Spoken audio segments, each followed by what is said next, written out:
Ladies and gentlemen, hello and welcome back to Challengers Elite EMEA. We are diving into our next step of the bracket. These teams have already faced a loss here.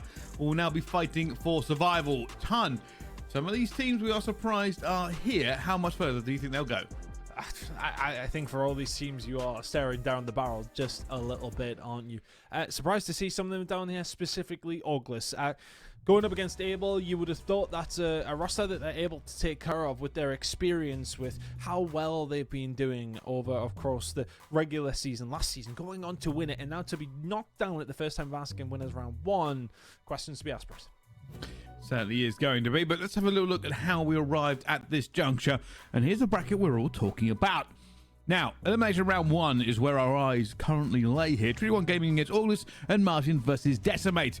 I think for many people, August is always going to be the surprise going into this one. It is for us as well, but they haven't looked as strong as we're expecting. Now, is that just the highest of expectations, or are August missing a half step today? I would still expect them to be the team who have got two players who have never played in a Challengers Elite, right? And lost it relatively convincingly as well, right? I mean, it was a 3-1 scoreline, close in some of the maps, absolutely, but it always felt like Able Esports were going to take that one away after map number one. Also, another surprise for me is that Decimate's down here. But irrelevant of that, I think, you know, for these teams down here, there is another opportunity. That's why the loser bracket exists, and you go on a bit of a run. Well, speaking of a run, let's run straight into our first match then and take a look at our teams as we go through. So this is how it is going to run between these two, August and 3-1 Gaming. We'll start it out on Blackheart Hardpoint, then Den Search and Destroy, Scar Overload, Den Hardpoint, and Exposure Search and Destroy if we get that far. Now, with these two teams coming forward as well here, I don't expect this to be a 3-0. We've seen too many close games, too many teams allowing some of these maps through, and for me, I would still probably lean 3-1 August. Yeah, I think that's fair as well, and to be honest, these two teams did play up against each other in the group stage. They were both in Group B, and when they did face up against each other, Oglis won it pretty much at a canter. It was a 3-0 scoreline. It was also on Blackheart Hardpoint to kick things off. It was a 250 to 158 scoreline, 6-4 on Den Search and Destroy, and Scar Overload was map number 3 as well. And it's exactly the same for the first three maps. It's exactly the same three. What? These kind of things makes me think, like, are we looking back at the stats from last time we played up against them? If you're 3-1 Gaming, I'm not too sure. Either way, Oglis will be more than happy to run it back the last three, with the same three maps that they did last time out. And they need to, let's face it, look, the pressure is very much on them. I think if 3-1 Gaming coming into this had a bit of a struggle during group stages, absolutely. Were they expected to qualify? Yes. Did they? Yes. But is it maybe a step too far to go up against this Oglis team, or can you, well, kick them whilst they're down? Let's find out. Well, we'll find out at the moment. Rush doing a pretty good job of staying alive here onto the point. And oh my goodness, Rush! Over the top on his 4 streak, on his 5. I don't know if they're setting him up for him, but this is ridiculous. Looking for the 6, isn't going to be able to get it. Brezzy trying to get down here as they fight for these spawns. One last forward as Overlay will grab it off of them here. And with 3-1 Gaming, the game has now swung their way. Very early does, but at the same time, yeah, that Hellstorm is going to help a lot. Overlay's done fantastically to find a few in a row as well, and that gets the spawn in for P2. You can get some really valuable time. Rush is snapping. And he's a player who's constantly impressed me, to be honest with you. I didn't think you'd be finding 3 pieces like that over towards the backside up against Oglis, but a brilliant start nonetheless. 40 and rising for 3-1 Gaming. Some great time on offer. Looking like Oglis aren't going to find a breakthrough, though. All in part of the seams just ever so slightly, but that's a nice lead to have heading over towards P3. So well here as well, and I think, honestly, I'm kind of going to ask what Rush is running on his gun, because that was pretty much killing the minimum TTK I've ever seen. I don't think it will matter for you, if I'm honest with you. It's 100% the gun. Nothing else could possibly be the reason. But here at the moment, this is all about their gun. You can see they're fighting for the spawns. Auglis desperately trying to push through towards the back here. Kez not able to deflect that pressure as quickly as he would like here. Rush now to the rescue. Finds the first. Is not going to be able to get his own trade. And, well, it will be Auglis who now take control. It just takes one moment for them to get going. 5-0 from Linz. Lampy over towards the backside, though. That's an important kill to find. It's going to allow the rest of his team to filter through the front, but Rush can't win. He's going to fight up against Brezzy. That would have been an influential one because Overlay is here for a little bit of backup, but Kez can do well to find something, and now Linz is here to cut it off. Nicely done, well positioned. Grover will take the plaudits and the kill feed, but it's all Linz. Massive plays from him, and now he can start to set up for the rotation, which is coming in 25, and Oglis have find themselves now in the lead. Still very much balanced here, but I mean, Linz, if Linz continues to find this, it would be devastating for Treaty 1 Gaming. They do shut him down. They do enough. Cobra's like, I'll help out my teammate on the hill, even though I'm miles away here. Another push towards the back here. Brezzy's here. And this has fallen apart just a little bit for Treaty 1 Gaming. You could tell weren't quite in the position they wanted to be here. And with those kills going against him here, Rush is pulling out that ace in the pocket we saw him get so long ago. Means to an end up. You have to bring it in. You have to make use of it. And it's going to find Brezzy over towards the back side. So these spawns are going to be easier. And then Cobra with the big missile will get taken down. But can you do something with it? Looking like you can. Brezzy going to be on his own, trying to just follow them as best he can. Stagger them, if anything. Yep, that's an SMG. Never mind. The less is said, the better. Either way, Treaty 1 Gaming doing what they needed to do there. Haven't necessarily been, well, too hard. They've found 20 seconds or so over the last two hills. Finding some good time here, though, off the back of that Hellstorm. Then trying to find a way through. Looking good so far for Treaty 1 to get some more time and put themselves within contention. It may well be a tied game by the time we head over towards P5. Oh, Overlay tries to make the play here. I'll tell you something, August have really stepped up in terms of holding the spawn. 3 of them holding the angles at the back, allowing absolutely no quarter. They look to try and continue this lead, but only can get one here. It's always a bit of an awkward gunfight when you're sitting into that point. And going to try and at least give the contest knows where he's going to be as well, but Rush with some backup takes that kill away from him here, and all August can really do is try to defend their spawn. Trying their best. Doing a good job at it as well. Yeah, those 3 kills from Cobra is really going to help along the line. That's going to be 2, actually. Hellstorm in his back pocket, as mentioned. Another found Cobra. He really can light it up, can't he? 19 and 11 out of him. And he is not wanting to see his team drop out. At the first time of asking, quite literally. They're here to defend their title in EMEA Elite. And right now, they are fighting with their backs up against the wall as far as their position in the bracket goes, but they are in the lead in this hard point. Hard fought, to be honest with you, that first rotation. Treaty 1 Gaming with a fantastic start, which was the catalyst for, well, a few more points that they were able to find through the mid-game, but Oglis have chipped away. They've done what they needed to do. And themselves with a comfy little lead heading into the second rotation. Brezzy absolutely spat on by Overlay. But it matters very little of Cobra shooting like that. At the moment, it looks like it could be a bit of an acceleration. Oglis not looking to take this one easy at all. They're holding all the angles here. The problem they're going to run into is going to be the old dreaded spawns on both sides. Lampy knows he wants to stay alive here, not going to sell his life cheaply. Needs his teammates to put a bit of a pressure on before he can do anything. And you see that they're kind of stalled here. Lampy's almost not really able to get into the game until his teammates make a move. Unfortunately, what they've done there is hit the kill feed. Just feels as if Treaty 1 Gaming are heading into the meat grinder on too many occasions. A little 1-by-1. Cobra is just not missing. He's 24 and 12. Probably going to have to invest his Hellstorm at some stage because he might double up. Linz with 7 in a row. And it, honestly, I mean, what was it, 45 seconds or so that Treaty 1 Gaming got over after P2? They have 91 since. Oh, Linz, my goodness. Ridiculous play from him. He's been the catalyst for a lot of the good stuff that Oglis are doing. Him and Cobra are just having their wicked way with Treaty 1 Gaming right now.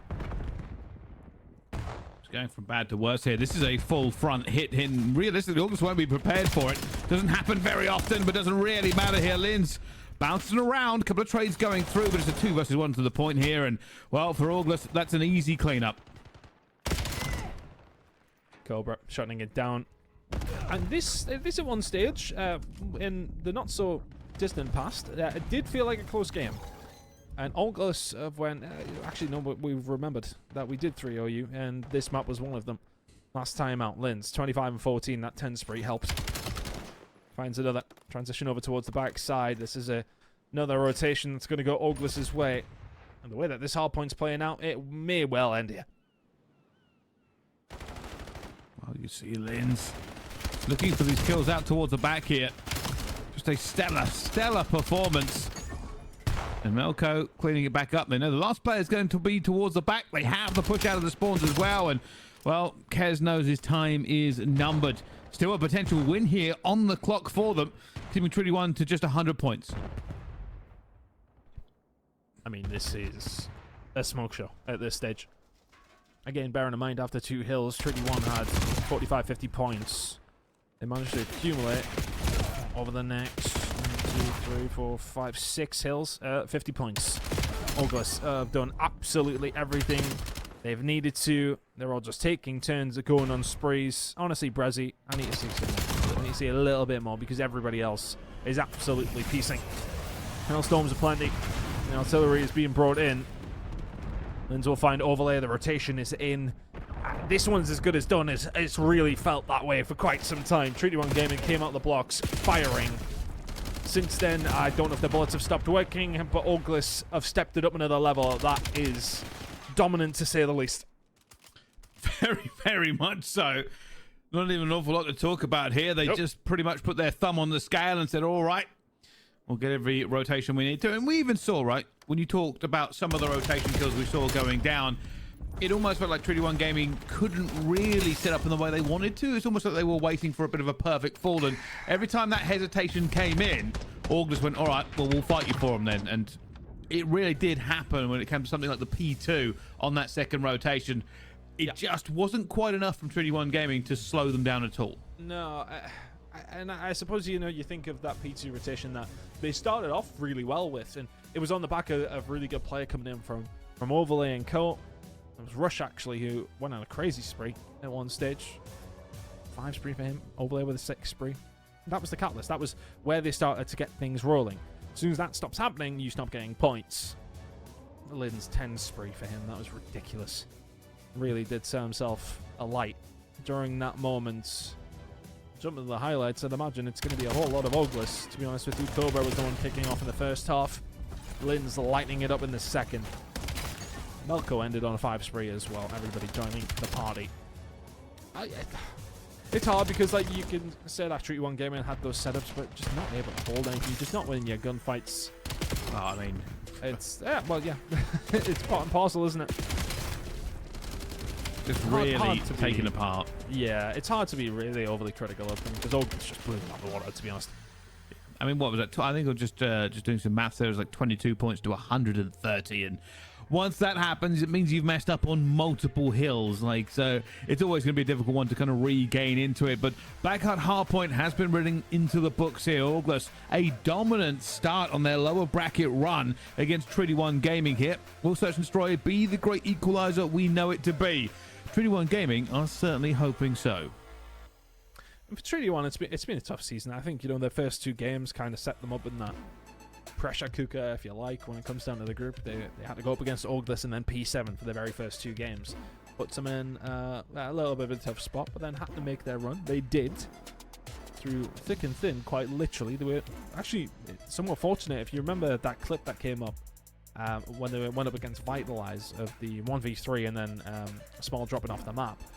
Again, this is not to rain on his parade by any stretch. I actually really rate him, but irrelevant of that, Trinity 1 Gaming would have been in around 11, map 5, up against a team who got knocked out. Had that went a different direction, Trinity 1 Gaming would not be here. Yeah, no, that's actually quite true as well. And I was looking through some of the stats, some of the players they put out for this one. I mean, one of the players who I think is going to be, well, we've got a bit of time here, that I'm looking forward to seeing again here is Smozilla. Same. Now, his KD was well and above like what a lot of the other people here, and he hasn't made it through into this section of the bracket. But I'd have to go back and look it up. But he was one of the top KDs through the group stages, but never made it here. Yeah, and to be honest as well, I think sometimes in some of the lower teams, I sometimes don't like to lean into the KD too much, but he passes the eye test as well, though, right? Every single time we've watched them, he really has performed well. Either way, hopefully we'll see Small and Vitalize once again, see if they can do something. But into the Search and Destroy, Prezi with 2 versus 2 in the blink of an eye here. In round number 1, over on Dent. Trinity 1 Gaming absolutely need something to come back from. A round number 1 win would go, well, some way at righting the wrongs of that previous map. Give you a little bit of momentum heading into the rest of the Search and Destroy. Oglis moving forward, though. Brezzy still alive and kicking after finding those 2 kills. You do have the bomb, though, mate. Screw it. Give him this. Yep, there it is. Oh, my word. Brezzy. I would have liked to see you just plant it, but I like that a little bit more. Well, you don't need to plant it if they're all dead. So, yeah, exactly. Brezzy went, all right, well, okay, this is an easier way to do it. I don't have to spend the time putting the bomb down, but we talk about dominant openers, and I don't know how you can argue against that one. You know that round that I said that Tricky One Gaming would like to get when it was a 2 versus 2 there? Yeah, allowing Brezzy to get an ace on the other side of things is probably not the ideal start. Well, let's see if this one goes a little bit differently. Here comes a big push. Tricky One Gaming already making it through here. Lynn's trying to find one here. Trade's already going down. Oglis have pretty much countered this. Brezzy now on 5. Cobra finds the last player, and Kez will now try and pick something off here. That's a wonderful shot from him as well, but run, Kez. They are looking for you as well, and now Kez will play pretty defensive here for the rest of this. Yeah, Tricky One just not able to hang right now. Oglis. Looking more like the roster that they typically were expecting to look like in this season. But still, you've just got to be what's in front of you, and right now they're doing that. And then some, to be honest with you. Really good performance so far from Oglis in this series, looking to bounce back.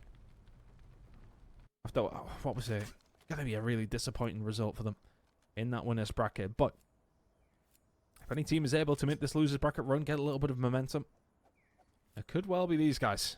5 in a row from Brezzy, adding to his ace in round number 1. 2-0 now to Oglis.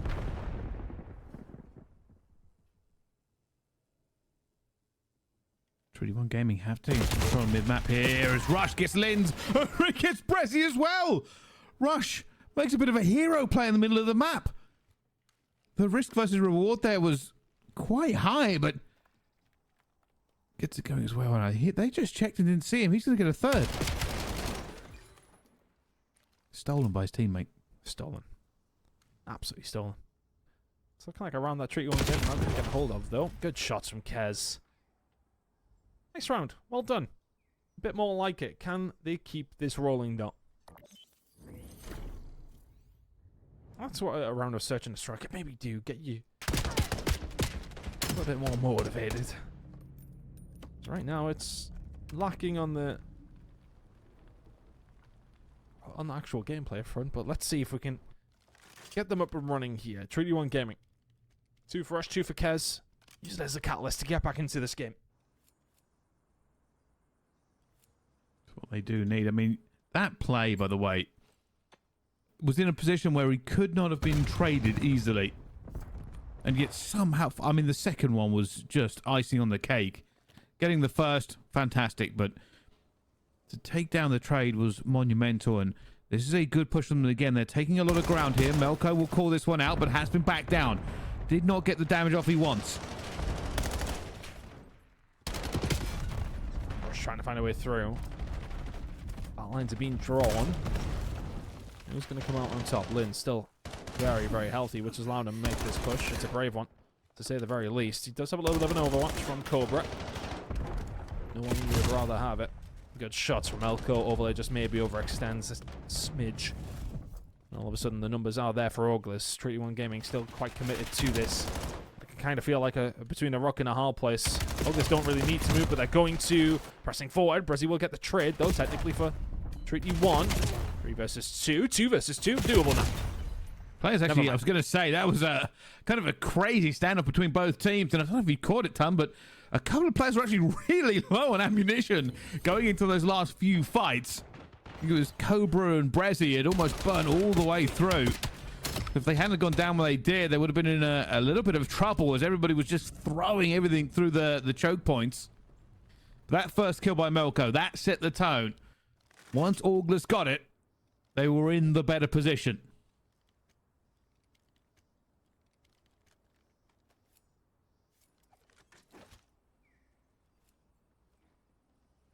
(3-1) down to Oglis.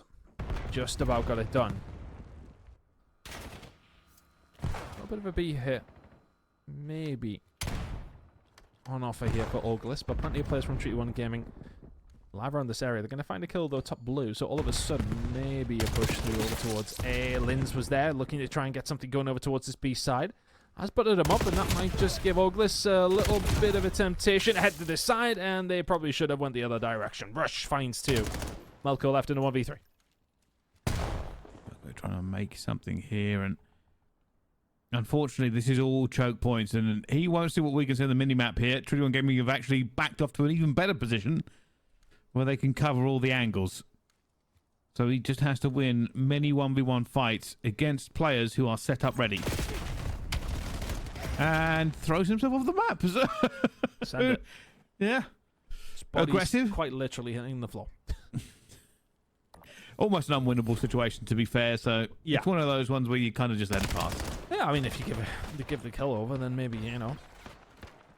He did, in fact, give the kill over just because of the bullets that he had received on the way down, but I don't mind the thought. Either way, 3-2. Oglis still in a good position, but that's mostly just due to Brezzy going nuclear. 7-2 from him. Overlay. Not necessarily having the best of times, and Treaty 1 Gaming still within touching distance, so not the end of the world right now. Going through the middle of the map, trying to find a pick and overlay. There you go. Get himself off that donut. Melko up top. Usually pretty lethal with this. Lynn's going to catch overlay, though. Knew what was going on. Knew the sniper was there. Lampy left on his own. Lynn's just threw a long bomb all the way towards the other side of B. Now, Lampy will be looking for just a pick here. He's hoping someone from Auglis gets a little bit reckless. He's got time to burn, though, so he can sit here for a little bit longer. Checking his angles. Did Cobra see a shoulder? I think Cobra might have called that one out. You can see on the minimap the team is moving. Now, smart play would be the Wolfpack here. Cobra is going to try and find him and, well, wins the 1v1. Back to that 2-round lead that Auglis have had throughout the majority. Find the opening pick if you treat you one as well, but Linz causes a lot of damage to the middle of the map, doesn't he? 4-2 now. Starting to find a little bit of light, and can they keep it? Next round's crucial. 31 game, can you keep yourself within touching distance? So, if you're Auglis, do you put yourself on that map point? And at 2-0 up, you've got to be saying, thinking at least, they'll be feeling very, very confident how things are going down.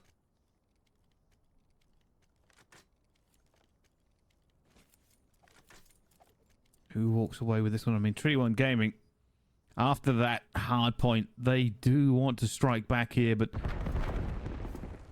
will they be able to? You can already see Lynn's setting up for this one as well. They're trying to get through here. Lynn's actually making a very aggressive play.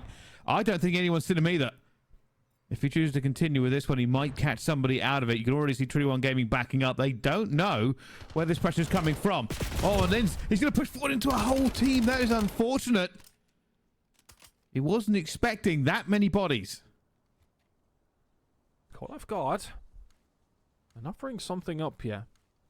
The A plant is somewhat free. Treaty 1 Gaming happy to play this one passively and go for the retake now that the numbers are in their favor.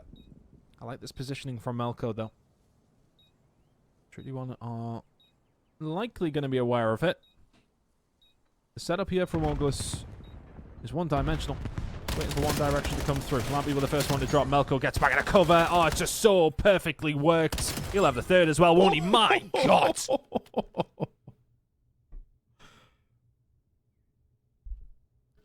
What a wonderful flurry.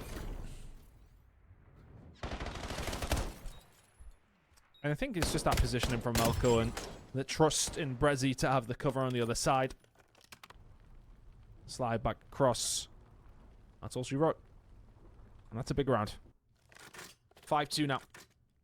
Ascending to 2-0 lead rather quickly. Over on Bravo, the first map is still ongoing between Decimate and Margin. Very, very close so far.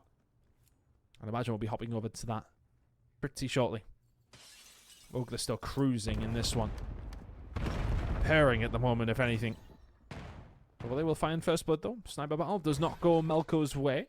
And Brezzy's got the map, so that's just not necessarily the idealist of starts to round number 8. Not great for them, admittedly, but still with them alive. Oh, if you're taking an overlay, We're back to 2 versus 2, but they've given up a good amount of control here. Trinity One Gaming now have the opportunity to get this down onto B. August will be in the area. Cobra already throwing bullets down. Lynn's actually making a move here. Catches one. Looking back and forth here. Needs to stay alive. Keep this a 2 versus 2, but down he goes. Overlay already looking for some. Overlay takes more bullets again here. Ooh. Trying to catch him through it as well, but it will be Trinity One Gaming. They take advantage. Great shot from Overlay to finish this one off. He was the one that found the first blood. Lovely flick. Well done. Cracking work coming out from Trinity One Gaming. A much needed round. You go 2-0 down in this series. I don't see Oya back. Overlay and Co just trying to drag something over the line. They come back here in the search and destroy. That could be massive. Let's see if they can formulate something here. Big hit over towards A for the defensive side. And Oglis are heading over towards B. This might be a free plant over towards this B side if they realize that Trinity One Gaming have given this one up. Got mid-map control. This is just a plant. Has to be all day long. Malco's got a little bit of room to move into Dojo if he wants to. Doesn't need to. Love the setup. Look at the positioning from Linz. He's going to reflank them as well in a few seconds' time. This is one. Melko has jumped off the map again. Brother. 3v3. Linz looking to strike here. This is over. 1, 2, 3! Oh, what an end! Auglis, easy for them right there. Waited for it, and I'll tell you something. Melko's distraction of throwing himself off the map couldn't have worked better. You know, mind games, Ton. That's what you got to think. Just perfect play. He's like, it doesn't matter because Linz is behind, and he's going to kill all of them. Lovely work coming in from Auglis. Trying to right the wrong of their surprise loss and their surprise drop into this losers bracket, where they are quite literally making mincemeat of Trinity One Gaming. They 3-0'd them in the group, Pricey. Looking like they're going to 3-0 them again. It does look that way. It does seem to be that there is a gulf between these two teams that cannot be overcome with time and experience. And, well, that is unfortunate. We did say, though, with August dropping down into this lower bracket, they are now the big fish in this smaller pond. And at the moment, it looks like they're ready to gobble up Trinity One for their kind of first blood here. On the other side of it, though, I believe our other game has started and got underway. Our last update was that Decimate were leading narrowly over Margin. Yeah, it was looking like a pretty tight game. I've got the stream up. Obviously, it might be slightly behind, but it is a pretty tight game. I think we're actually going to go and have a little look over. Right now, it is wonderful. Decimate in the lead. As I would kind of expect it. This is a big game. Both these two teams obviously would have went against each other previously. I'll bring the stats in a second. Percy, I'll let you talk over the game. Oh, at the moment, you can see this is still going to be tight between the two of them. Everybody just sort of dancing around the P1. Nobody really committing yet. They don't want to give away the numbers. 33 seconds is available here. Decimate can technically end this game right here. And it looks like they might do. But as I said, if you jump into that point, there's a very good chance you're going to lose that next gunfight. And, well, it's given Margin an opportunity to get some points back onto the board here. With 17 seconds left to go, Ton, it is looking like this is all about the P2 rotation. As it goes, I'm talking absolute rubbish. These two have not played each other at all. So it's just a flat out lie. Decimate, though, looking to try and take map number 1 in. Based on how Imagine were performing in the S&D and the Overload when they went up against P7, they could do with finding this map. Nadox doing well. 10 seconds away now for Decimate. Imagine you've got to find a break. Well, they're looking for it. They're going to have to headbutt it. They're going to have to just jump in. You can already see one in for the contest. Not going to work. The second one in for the contest. Is it going to work? They're trying to stay alive. He's going for the shell with a pistol. Tries to turn and burn. It's not going to work. Kiwi flying through as well. The rest of them now piling to the point. And Henry not going to be able to do anything. Gets a consolation kill. But Decimate will win map number 1 against Margin with a 50-point lead. Trying to bounce back after a 3-0 loss to For Fun. That's a good way to start. Decent win there. 250. So around 200 for the side of Decimate. Who, honestly, it did surprise me to see them lose 3-0 to 4-4. 4-4 are a good team, don't get me wrong, but I would have thought Decimate that maybe had a little bit more about them when it did come down to that game in particular. But as it goes, they're here in the losers bracket and starting off with a win at map number 1. Wow. Exactly what they do want going through. But that game was very, very close for multiple hills of it as well. But here's the thing about Margin. I feel like their team needs a little bit more, not seasoning. They've got veterans, but, you know, Wailers has come back. They're trying to going to push their way forward here, but very significant names in that roster. But the whole at the moment doesn't seem to quite match up to it. Yeah, I don't know if it's a pacing thing or if it's just a case of them trying together, because I don't think they've been together for very long at all. They qualify back through, and yeah, have done well to do so. In the Cups, they haven't looked too hot there, but they haven't played too much together. This is probably their 6th or 7th really high-end competitive game for this squad, and they need to step it up to another level. They have made playoffs, which is absolutely a positive, but I was expecting maybe just a little bit more out of this squad. Either way, our game over on Alpha is continuing. Oglis are running this one up against Treaty 1 Gaming to the good in extremely comfortable circumstances. Scar Overload incoming. Both these two teams, as mentioned, did play up against each other in the group stage. It was both the teams' very first game of Elite Stage 2.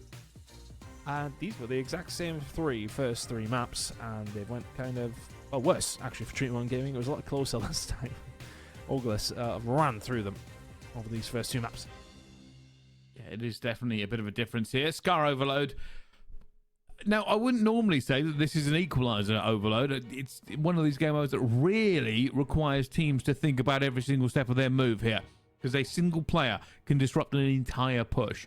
Not to mention the fact you've got relays into this, where one team could relay depending on where the next spawn of that EMP is going to be, or you could run it and then find yourself completely out of position, and all of a sudden you've been scored against. So Scar Overload has a lot of depth to it, and you'd kind of always say the team that has been performing better in terms of teamwork and slaying is going to carry this day. And well, that looks like Oglis have that in spades. An Overload, I mean, typically it has been a really good mode for them, but we seen maybe a little bit of a discrepancy on Den when they went up against Able. That was a very good game. Curious to see how map number 3 is going to go between these two. Yeah, me too as well. I believe we should be getting underway very, very shortly. I've seen the lobby also spin up for that one as well here, but Tan, I want to talk a little bit more about Oglis moving forward into this one. We have said that we have seen weaknesses in this Oglis team. Obviously, there are levels to this. And how much further do you think they can go? Do you think there is a redemption arc for them? What do you expect to see happening? Absolutely. I think that they could make it all the way to losers finals, and make it all the way potentially to finals. We know what they're about. One loss to Able doesn't necessarily make a season, right? I think, we look at the names on this roster and just expect a lot more from them. I mean, look, they won stage 1, right? That's the expectation that we're going to set them here. When it comes down to online Call of Duty this year round, the full French roster have looked fantastic when it has really come down to the nitty-gritty. When they've got to those final stages, they've made it work, and they've looked good through their group stages. They went pretty much undefeated all the way through that very first stage. So now coming into this one and dropping down into losers bracket the first time of asking is a massive, massive surprise. I don't know if that the result in Dallas hit them in a certain kind of way. Has it demotivated them?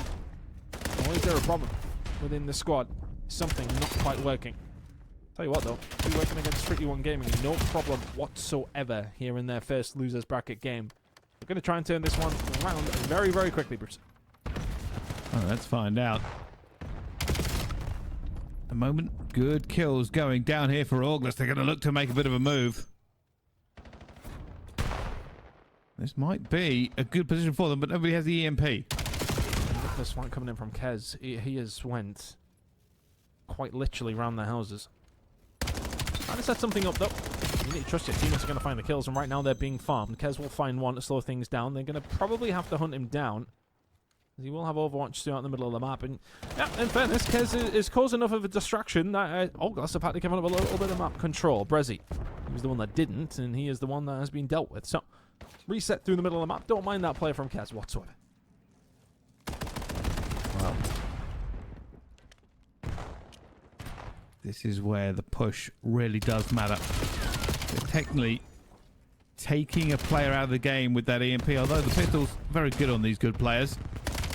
Got to try and break through Cobra. Looks like he's going to do exactly that. Finds 2 already. Gives his teammate an opportunity, but a nade out of nowhere shuts him down. Perfectly balanced. And now the rest of the 2 players should be able to just push this one forward. Somebody needs to grab this. Grab it. Is that going to reset? Oh, he got it before it reset. It's still alive. It's still ongoing. Everybody just piling into this area, trying to get it. Cobra now grabs it, slides it another millimeter closer. Nobody able to get it over the line. Just needed like one more kill in both of those exchanges, and they would have got one over the line. Pinstripe kill feed that ultimately results in a win for Treaty 1 Gaming. The longer that time goes on, with Oglis not finding much on the preferred side, the better for them. That is. Good shots from Prezi. Maybe will find the second one. Rush shotguns him. Lampy will find Melko once again. Trader kills across the board. Nicely done from Overlay. And he can get things rolling now. Lynn's holding down the middle of the map as Oglis looking to put up the defensive walls. Treaty 1 Gaming going to try and find a way through them. Here, Prezi. Playing down low. Got a big kill here for as well. And oh my goodness, that pistol kill is huge. Slowing them down completely. Melko might actually grab this and run. He's going to. This might be a wrap here. You can already see he's not pushing straight through. The rest of the team in position to try and do something, but they lose the gunfights. And now he's like, well, I have it, but I only have a pistol to defend here, and he's got to be careful to play it for as long as possible. And the shoe is on the other foot. Treaty 1 Gaming now looking to score. Can they get it over the line? Oh, they're really trying to force it, and force it they do. Prezi will take down Lampy and Overlay, but not without a little bit of damage already being done. It's all very well finding the three-piece when you've made them all weak and they've already scored the point. Man, there's very little. Cobra had to find that kill, to be honest with you. Lampy will take him down, but this is a very open door. Now close to maybe ajar as Melko and Co will get over just about in time. Overlay did have a little bit of an opportunity. Good shots on the Cobra, just trying to survive. Expect the player to jump down. He does. Trade is there. And also for Oglis. Really has been just trade after trade after trade for both these two squads, but it's Treaty 1 Gaming coming out on top. Oh, trying to do a little bit more here as they can, and they pick it up, and this is a potential a 1v1 gunfight with the pistol, but Melko decides, nope, I will gun you down, I will save the day, and now we're going to run it. They're moving fast here. Yeah, they need to find something. To be honest with you, they are, as mentioned, on that side that you want to be on. You find more success heading in over towards Gromos. Prezi may well have orchestrated this well enough, though, but a good kill from Kez on the cross. That's going to make the difference. Just can't quite seem to find that extra kill, can they, Oglis, right now? Treaty 1 Gaming defending so well. 30 seconds to go. Possession, I should say, of the EMP. We'll have to be careful not to get squeezed here. Lynn's going to find a way forward. It's Prezi who will pick up the pieces. Lampy just about shuts it down. Had to shut it down. And goes a step or two further. 3 kills found from Lampy. He saves Treaty 1 Gaming. And that's been the story here. Treaty 1 Gaming, as soon as they get compressed back into defending A, they become superstars. They just do not allow anything through. And for all this, they will play this last EMP. But Lampy just going on a wrecking spree. Shuts it down, and Treaty 1 Gaming looked very good this half.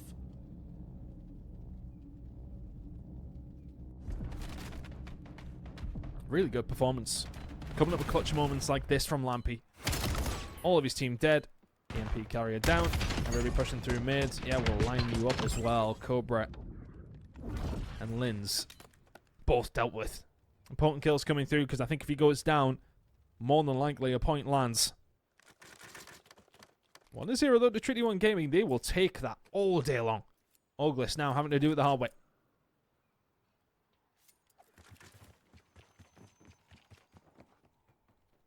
Oh, here we go.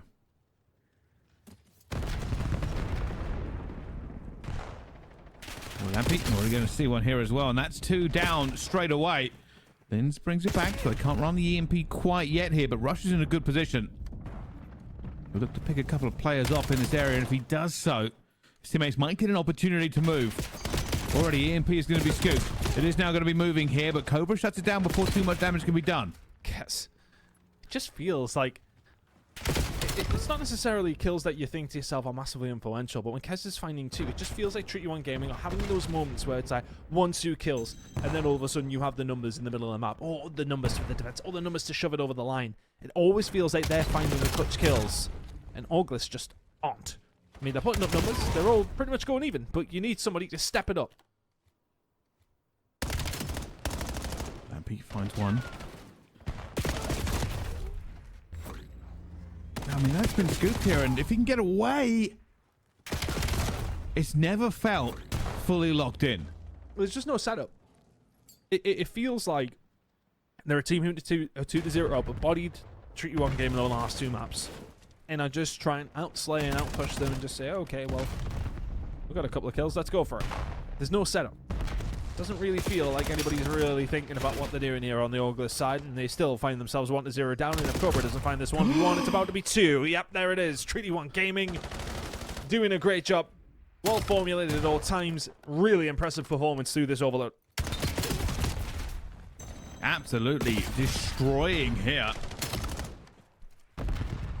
And they're going to look to relay this. You can already see they're trying to get into position for it as well here. August floundering a bit. Yes, he's going to go down. Brezi's out into this position here, but for the rest of Treaty 1 Gaming, they're just continuing to push the tempo here. They don't really need to take the EMP again. Obviously, a score would be fantastic, but playing TDM in the enemy team spawn is just as effective for the win. Shots from Overlay. 5 straight for him. Is it going to result in the cap? Not quite. Brezzy, he's done well to shut it down, and Linz is there for the trade. But again, that's all it's really been. Yeah, Brezzy's sitting at 24 and 20, but being ever so slightly outslayed, but it just feels like those extra kills that are coming through from Treaty 1, they're performing when they need to. 2.5 minutes to turn this one around, and there still is very much time to get something going, but look where they are. They're stuck, EMP in hand. To find a way out, and well, there you go. That's a bit more like it. Linz will find 2, and you can break it wide open. Now you can start to advance. Do that again. Maybe 1 or 2 more times with Lampy. Position himself well, even if he doesn't find the kill. Done a lot of damage. It's really slowed them down. There's 4 dead. An opportunity to maybe seal the deal here with a 3rd. At the moment, this is Treaty 1 Gaming's to lose. It's becoming close to that time where Treaty 1 Gaming can play park the bus. So far, they haven't had to. They have dominated mid-map control. They've dominated August's spawn control. August, really, at any point, apart from that very first flurry they had in the first half, that is now a distant memory. Cobra needs to find something. They've got several kills down here, but they need to convert it. They absolutely need to right now. And again, they throw up the walls, they dig the trenches, and the shots are crispy. Overlay's had a really, really good game. Something at 30 and 22. He's doing everything they can to hold it down. A minute 10 to go. There is still an opportunity here for Oglus, bearing in mind that we probably will have an extra 30 seconds added to the clock. So I love this. They're just sitting deep, and look at the movement from Lampy. He'll say, thank you very much. There's 1. If he could have even dipped out of that, it would have been fantastic, but he's just slowing them down.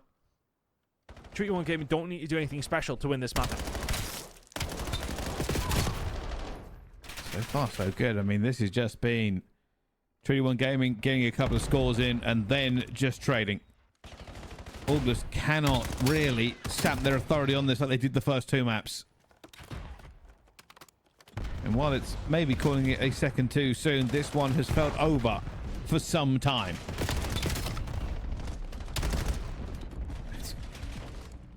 Offensive line is there. That's all you need to do. Stop them getting anywhere near this EMP, and honestly, I think Brezzy's had enough, and he's like, yeah, okay, well, map number 4 was no necessarily anything they wanted to go towards, but map number 1 was no problem. They'll see them again on hardpoint, but hats off to Treaty 1 Gaming. Really, really nice performance in that map number 3. Oglus didn't really have an answer. No answer. There was none. It didn't even really feel that good for them. They had an opportunity to score in that first half, but other than that, never got a wave of kills. Never felt like they were in the advantageous position moving the EMP. And you could tell that Treaty 1 Gaming had a game plan when they were just running forward without the EMP to fight in the spawn of August. And when a team is that confident to do that against you, they're not even worrying about another score, you know you are in trouble. He just disrupted really, really well throughout, to be honest with you. You see, there were plenty of kills found in the middle of the map. They would find 2, just slow August down on every single occasion. I think it's kind of the non-traded kills that you see from Overlay. Kez, before he only put up 11. On multiple occasions, we've seen him just distracting. Just being a pain is sometimes a really good trait to have when it comes down to Overload. Just keeping people off the EMP and making the most of your opportunities. That is exactly what they did. Look at the carrier kills, and that's from Overlay specifically. 5 from him, 6 kills as carrier. Incredible work. over towards the Ooh. S&D. And we said that Magin had looked pretty good when it's come down to this mode in particular. And they may well be about to seal the deal. 2 versus 2. Henry finding their way through. 1 versus 2. P3 finds it. Down to this. Twisted. And there we go. We come in and Magin win. Well, there we go. It's that simple, Ton. It's very, very easy. Well at the end of the day, we got to saw the winning moment, and sometimes that's all you really need to see for this one. But yeah, Martin, it's one of those teams that's a difficult one for me to put my finger on. We've spoken about them a little bit here, and we keep expecting them to maybe do better. And I'm trying to work out, is that because we just have high expectations for the names here, or are we almost willing them to do better? Because it is a very competitive area, the Elite, right? These are all very, very good teams, and maybe it's not that we're being harsh. It's more, I think it's just the legacy. I think it's the name legacy that's really throwing me. I think that's given me the idea that Margin, in my mind, should be like top 3, where like being top 6 as they probably are is more than fair. Yeah, but I mean, right now where they're sitting, they're in danger of just being top 8. And I think, you know, that's kind of where I'm going to start asking questions. I think for this roster, with who you have on it, you got players who, okay, not necessarily too successfully, have played in the CDL this year. All right, like that it's important that the Legend was in there with the best of the best, right? All right, Seattle Surge didn't have a great start of the season by any stretch of the imagination. We know that. But at the same time, you know, like the trust has been put in him to come over to Europe and play with a well-storied team, to be honest with you. You look at Whalers, who for Hibernation look fairly solid, but they kind of look like where they were, which is not necessarily too great. And then you look at a team like Able, who've got a couple of players who are on that Hibernation roster, now doing great. Like, I feel like the replacements aren't really stepping up to the table with how we thought they would. It's not necessarily looking too well. I'm willing to give them time, and I'm curious to see if they're going to go again in another stage. I'm curious if they're going to go to Birmingham, see how they do that. But questions to be asked if they do drop out. But they did just win a map, let's be honest. So let's see if they can bring it back here. Up against you, Decimate, a very, very good squad. Maybe not having their best day today. 3-0 up against For Fun, dropping down to this losers bracket. Now 1-1 against Magin. All to play for.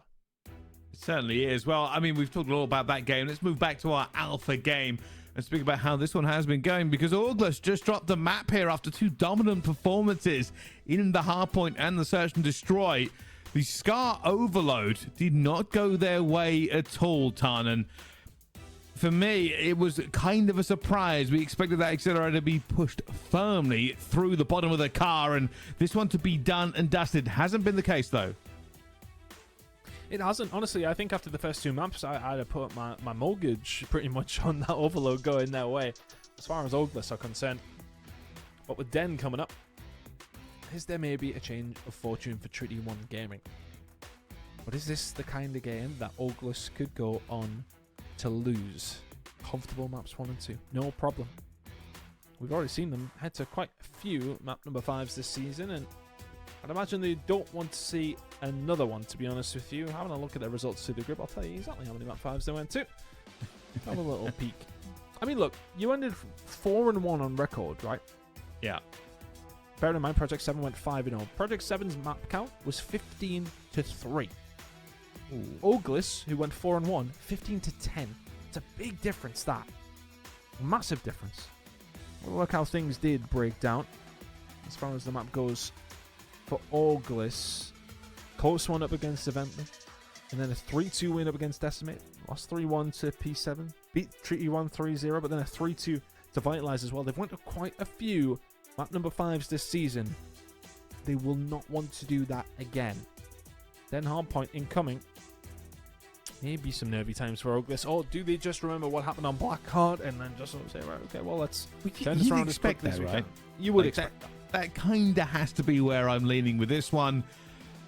They should be in a dominant position. This is Augus's game to lose. They are the favorites into this one. Already have found themselves down into the lower bracket. I don't think this is where they go out, but we will find out because, well, the Elite is competitive. Anything could happen, and Trinity 1 are not a bad team. Let's see if they can formulate something here in Hardpoint. Is Dan a better map for them? We'll certainly find out. I'm going to try and get something going yet. decent time over towards P1, but Cobra and Code just trying to find a breakthrough. Treaty 1 Gaming have started on the preferred side, but they didn't probably account for Cobra finding 3 like that to break open P1. 20 seconds or so to go. Good position to hold from, but they want to try and punch through if they can. Oh, that nade onto the face here. Lin's trying to get a bit of P2 positioning. Touching all the way around the outside, not giving away his position by touching the hill. Malco running the rooftops here, but one thing you'll say here, 21 Gaming in the better position. They have managed to hold these spawns. They will make August run the gauntlet. Good job from Treaty 1. Even after losing that, well, secondary salvo, if you like, over towards P1. Still keep a hold of P2, but you need Lampy to do his job, and he has done.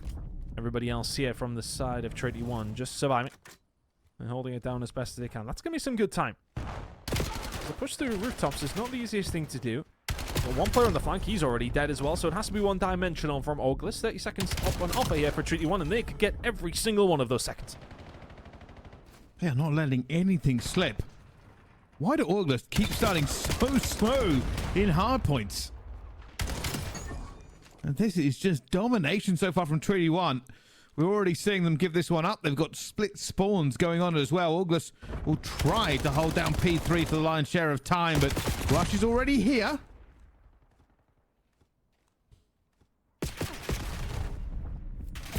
Let's see, August just trying to get rid of Lampy as quickly as they can. Eventually do deal with him. But a lot of damage done by Treaty 1 Gaming over towards P2, but I feel as if I've said that before. Much better starter, though, of course, than we've seen on the Blackheart side of things, but none of that. Let's see if they can keep it up. That was the problem in map number 1. Is that going to be the problem here if Lins can light them up? Not quite. Rush will find a way through, and the final kill does fall their way. Alconco will be here rather quickly through the middle of the map, but nice hold from Treaty 1 Gaming to get them out and getting some time on the board themselves. Cobra putting some damage down, but I need to do a little bit more. Just they line up for him, looking for the third. Never stop shooting, never stop spraying. And the fourth is a bullet too far, but teammates for the win. And they're now going to push through very, very aggressively here. Treaty 1 Gaming do have the better position. They are blocking spawns, not quite. It looks like they are going to have their teammate Kez spawn out. Fortunately, he'll be able to run the rooftops. Tell them that is clear, so they don't have to split their fire. Good shots coming in from Lampy. Needing to hold this down. So August have closed that gap. Let's see if they can keep this up, though. Lampy doing really well over towards the Dojo's side. Good shots from Kez, not quite good enough. Cobra punishes him big time. And now all of a sudden, oh, that could be bad news. Overlay gonna have to try and hold this down, but that's a kill feed that looks very, very clean if you're an Ogless fan. That's just such an easy break to find. And once the first one falls, they fall like dominoes. 29 seconds or so remaining here for Ogless. They'll pretty much take the lead if they can hold this down. Oh, it's just so many players at the door here, all piling through, but Brezzy picking up 4. And this is a good position for them again. Of course, it does all go square here. Already August trying to put a bit of pressure out towards this middle of the map here as everybody just fires through every heady that they've got. Lin's actually losing that fight against Overlay, even knowing where he was. Yeah, Treaty 1 Gaming in a much better spot here. P1 Simon offer, P2 still being locked down. 2 players being sent over towards rooftops. Kez is dispatched Brezzy. Don't know if they would have had an angle on Malco to see him through the shades, but either way, the kills will come through here for August. They will get a little bit of control. They'll always try to. Lampy, I can't land the shots. And now Rush has to do it all. You can find one. And he found a second. Brilliant work to take down Cobra. Will momentarily get August off the point. Going to do a bit of work here. You can see everybody trying to pile in and gain something here from this mid here. Cobra going to the very familiar cut, but gets found by Kez. Trade still flowing from both sides as they look to try to gain the upper hand. But I'll tell you something, 21 Gaming have done a very good job 2 times in a row to not only get good time on P1, but hold that rotation to P2. Did this on the first rotation of Hills as well, and carbon copy. I want to say August maybe got a little bit more time than they did on the first initial side of things, but the August are struggling to break over towards P2, so they're going to have a different role at this one. You can see them now pushing over from the Dojo side of the map, trying to find a way through, but Treaty 1 Gaming were set up for that. Kill over towards the backside onto Overlay, though, is going to open up a door that really Treaty 1 Gaming want to shut. Lampy's going to have to go massive inside of the point. He's got Rush alongside of him. Rush has found 2. Lampy will fall. Melko We'll follow it up with a kill onto Rush as well. That's a nice break from August. Very well orchestrated. He's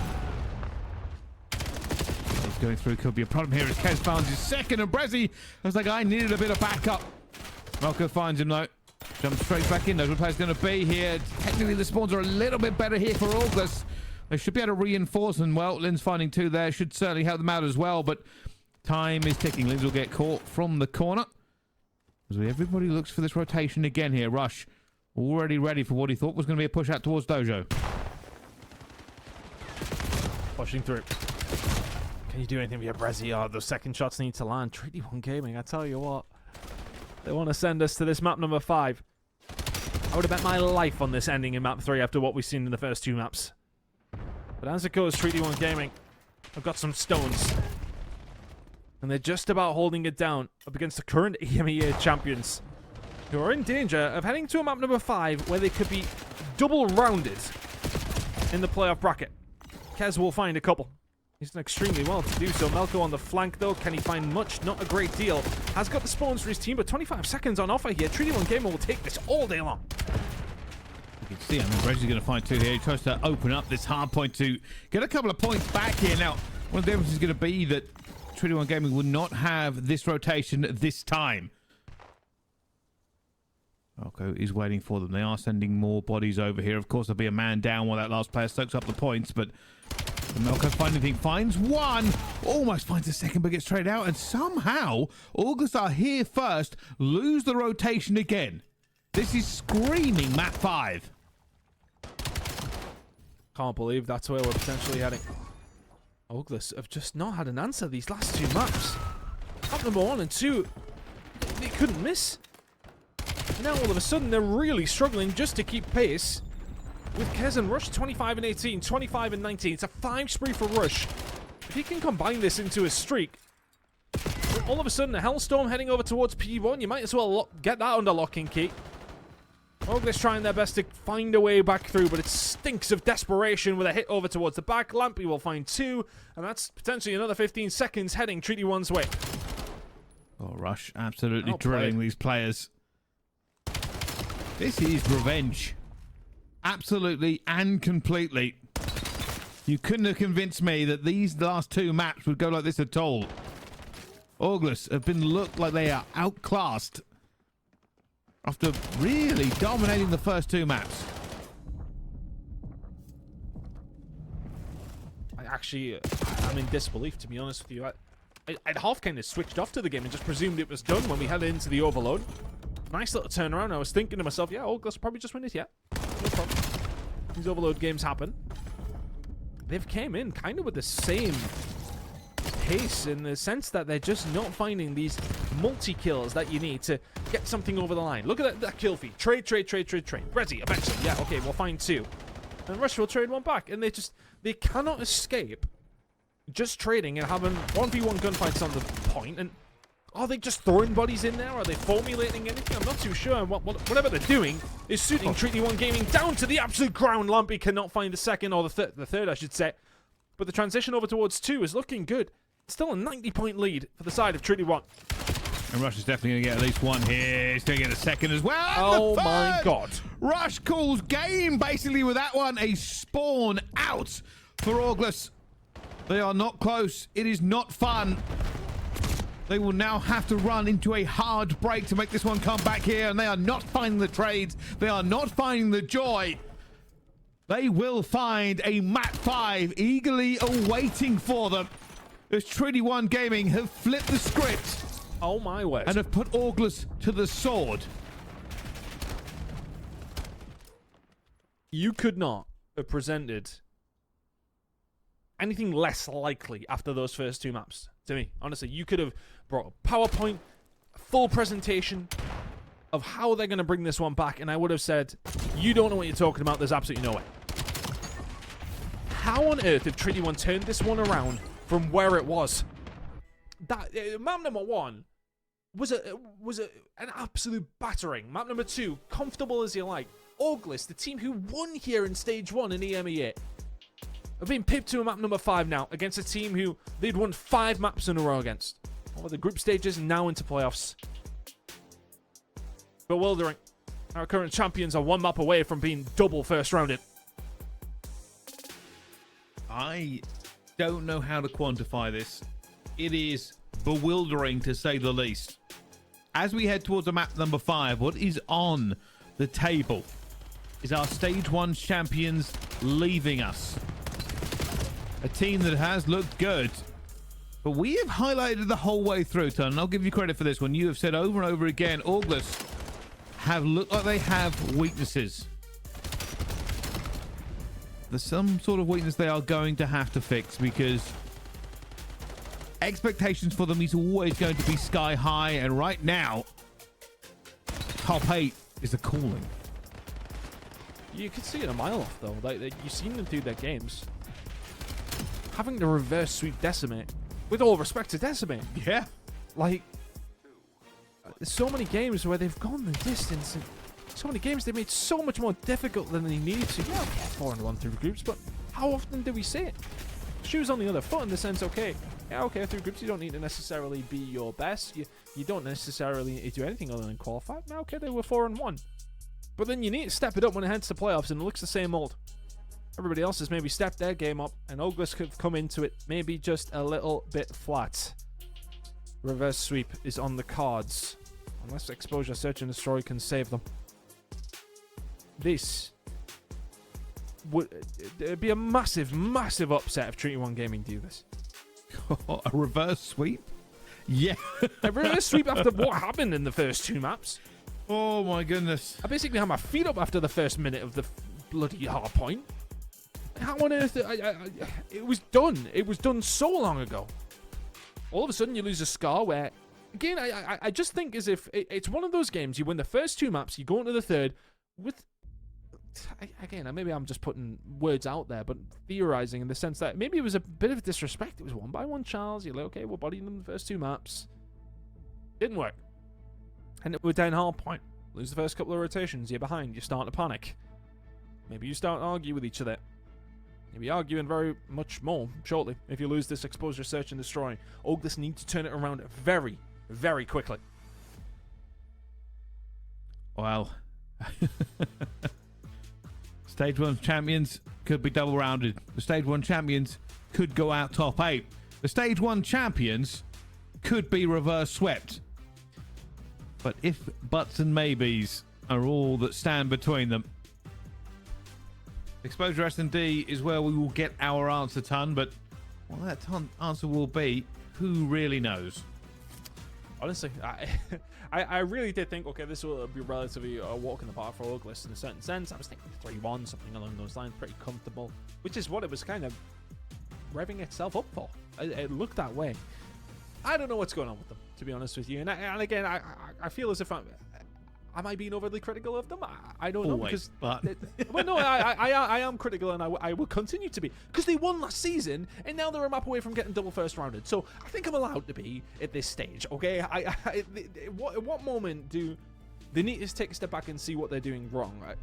I don't know. I don't know if it's a motivation after a poor performance in Dallas. I don't know. But it hasn't looked good since they came back. And, I mean, it's kind of coming home to roost right now. You need to turn it around very, very quickly.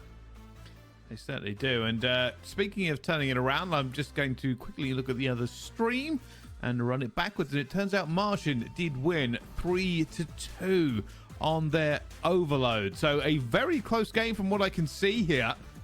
But yeah, Martian will take the lead against them. And that's going to probably go to map number 5, Decimate. Already handily beat them. That was about a 50-point game at map number 1. So let's see if they can do that map number 4. We might be having to do best out of 5s all the way to map number 5 in both of these games. And Bryce, we've still got another series to go as well. We've got the winners round 2 games coming up after this as well, which should be really, really entertaining. But some surprises in the first round, maybe set up some weird games in the second. You never know which way they could possibly go. But we have map number 5 to decide how this one is going to go down. Sink or swim for both these 2 teams. But Oglis, you can't get reverse swept to be double first rounded. Surely not. Well, don't curse them into existence. Lampy's going to get caught. Linz already gets that first blood. Bomb is going down towards A, though. Will Rush get away clean here? Brassy's had a little look. Didn't get him. Now, 2 players sitting down low. There's going to be a bit of a push going through here. Rush has a massive kill to get here. Then he's going to go for the trade. Even with the smoke, gets it away. He's trying to hold off the problem, but Melko above. Overlay watching his push. I don't know if they're going to know this. Overlay gets one. Going to go down to a 1 versus 2, though. He's alone. He's outnumbered. He sees Linz. Oh, he might try and make a play. They're going to know. They're going to know. It's a double chow. That's good enough from Auglis. And well played. I think if you overlay, you need Kez just to stay alive over towards that side. I can't remember if it's Kez or Lamb, but Rush obviously found the kills over there. Overlay with the Overwatch. You just need to stay alive. Gets pushed out. All of a sudden, you're dead to rights, and with sniper in hand from that position. Not going to happen. Good job. That's actually an ace from Linz, by the way. Just didn't even notice. Incredible work from me. 4-0. And that's how the previous Search and Destroy started with Brezzy. Can that be the catalyst for them to get things going again? A brilliant map to potentially get a Hellstorm on the cards. Linz with 4 to kick off round number 1. Maybe some way on the way.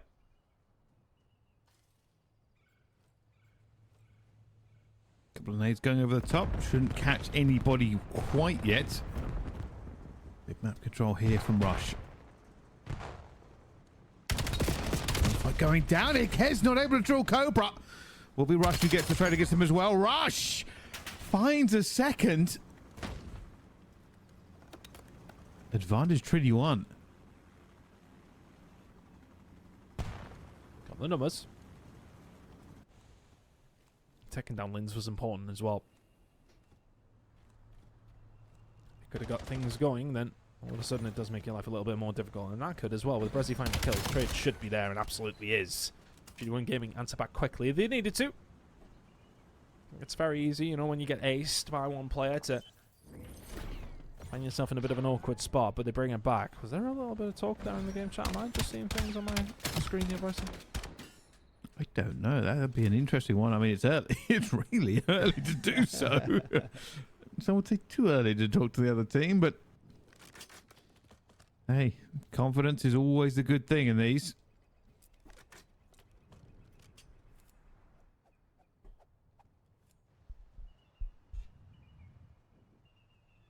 Here we go. Can August find something? Once again, on the defensive side. Being defensive on heavy so far, that is a very tagged up Rush. Oh, he's just alive. Do sheer luck. Find a kill here as well. Rush on a 4 in a row. We'll be expecting Cobra to be here. So that'd be a little sneaky. Nothing too bad. Maybe just caution, Francie. Maybe no yellow cards. The 3 versus 2 in favor of Oglis. Slampy and Overlay. What can you do?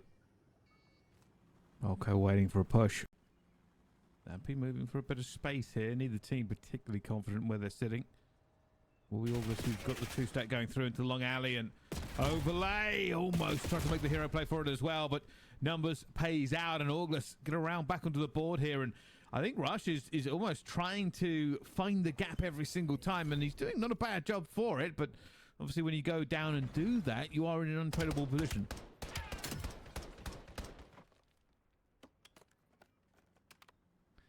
Trying to be the tip of the spear, isn't he? Which he's good at. It does what it says on the tin, doesn't it, Rush? 5-2, doing well, but currently his team down here in this map number 5. This is better from Auglis, though. Are you leaning forward? Are you getting it done? I suppose in a certain way, it's whatever way you want to look at it. A lot of games did really go the distance, but they still found the wins. That was the important factor. Can they make sure to do it when the chips are really down? Sniper out here from Overlay. Hesitates for a second. Information gained here for Auglis, who can now articulate which way they want to go. Probably want to stay away from Overlay's sniper.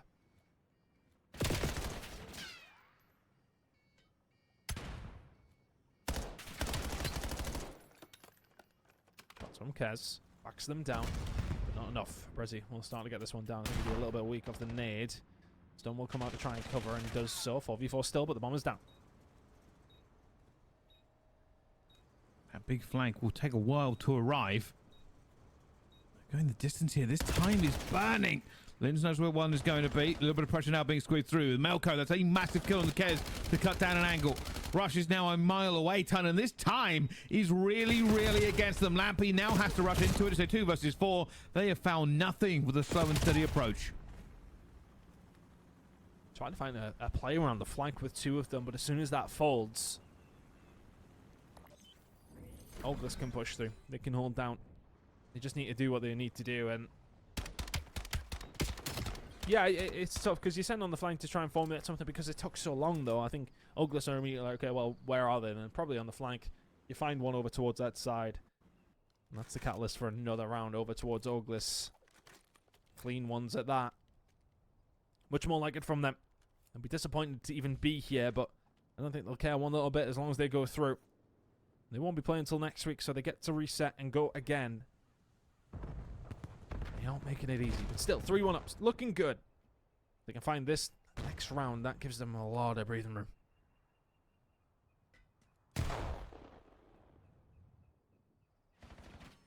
Okay, waiting. Just wants at least a kill out of this. Even better if he can find a kill and then the trade comes through to save him. But Linz will find Lampy already. Overlay will get one back. Malco still so patient. Is he expecting the push? Is he expecting this player to go through? But Overlay has not taken the cheese yet. I think he's not. He's waiting because he knows where Rush is yet. Taking their time. They're just not going to expect melt location. Get at least one. Oh my word, the timing. The timing is brutal.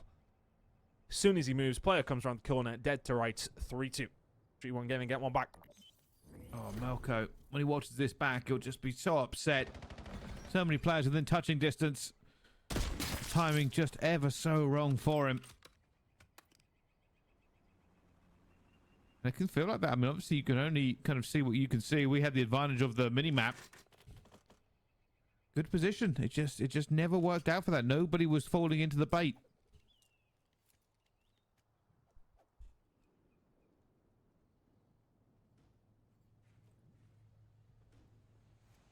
Moving. Let's see if Treaty 1 can get something going. Lampy not having the best of times. Overlay will be dealt with very, very quickly. This is very decisive from August. And look at Brezzy moving at 5 million miles an hour. Another kill should be falling his way. Good shots. Kez nearly turned it around. Lampy dead to rights as well. Lovely round from August. Straight through the middle of the map like a scythe. And all of a sudden, Rush is now left in a 1 versus 4. Could make it a 1 versus 3, but you would like to think this round's done. Rush is very good. But is he 1 versus 4 good? Second kill would have been big. He ain't finding the third.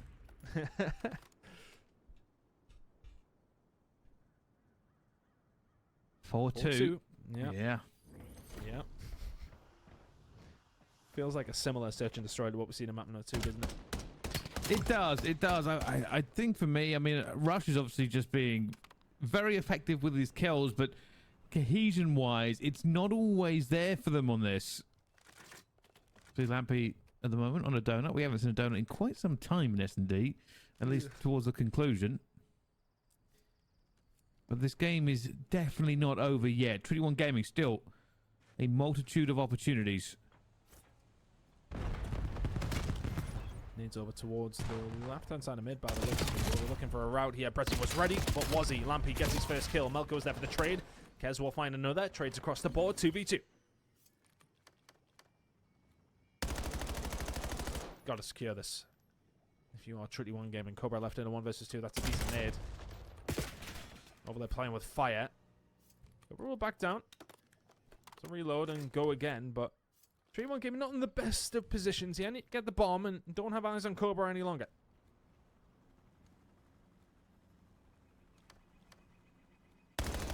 Cobra's been seen.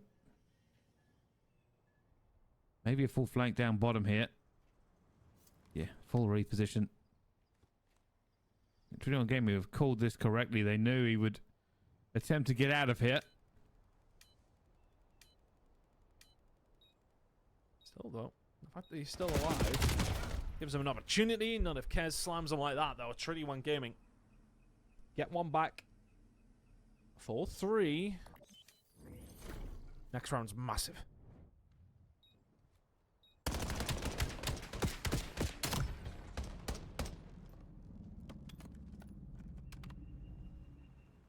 game is definitely not over yet. So much still on the line here. 21 Gaming making a game of this to look to reverse sweep.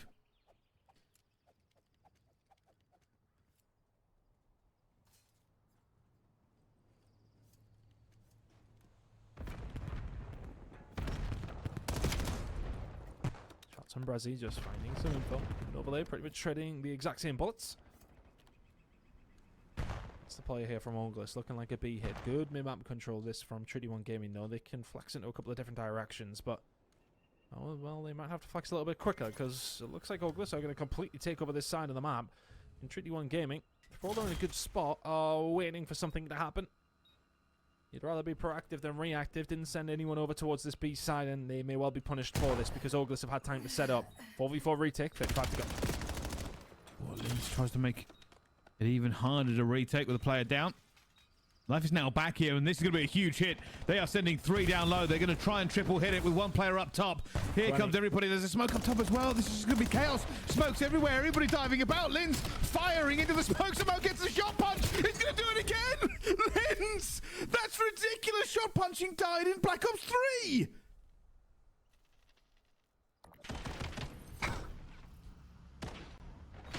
I mean, the smoke, as you say, it invites the chaos, and the chaos followed. A couple of Jaegers to the face. Sounds like my Saturday nights, but not in a different kind of way. Match point now for the side of Oglis. 5-3 up. Litton's 11-4. He's really been the catalyst for the team. They needed one. They needed somebody to bring them back from the brink, and that might well be the moment. Too much respect from 21 Gaming over towards that B side. Too much room given. And Oglis need one more round to prevent the reverse sweep.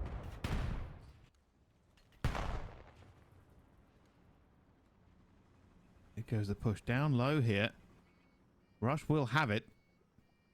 Look at this stack. Oglis have pulled one out the playbook.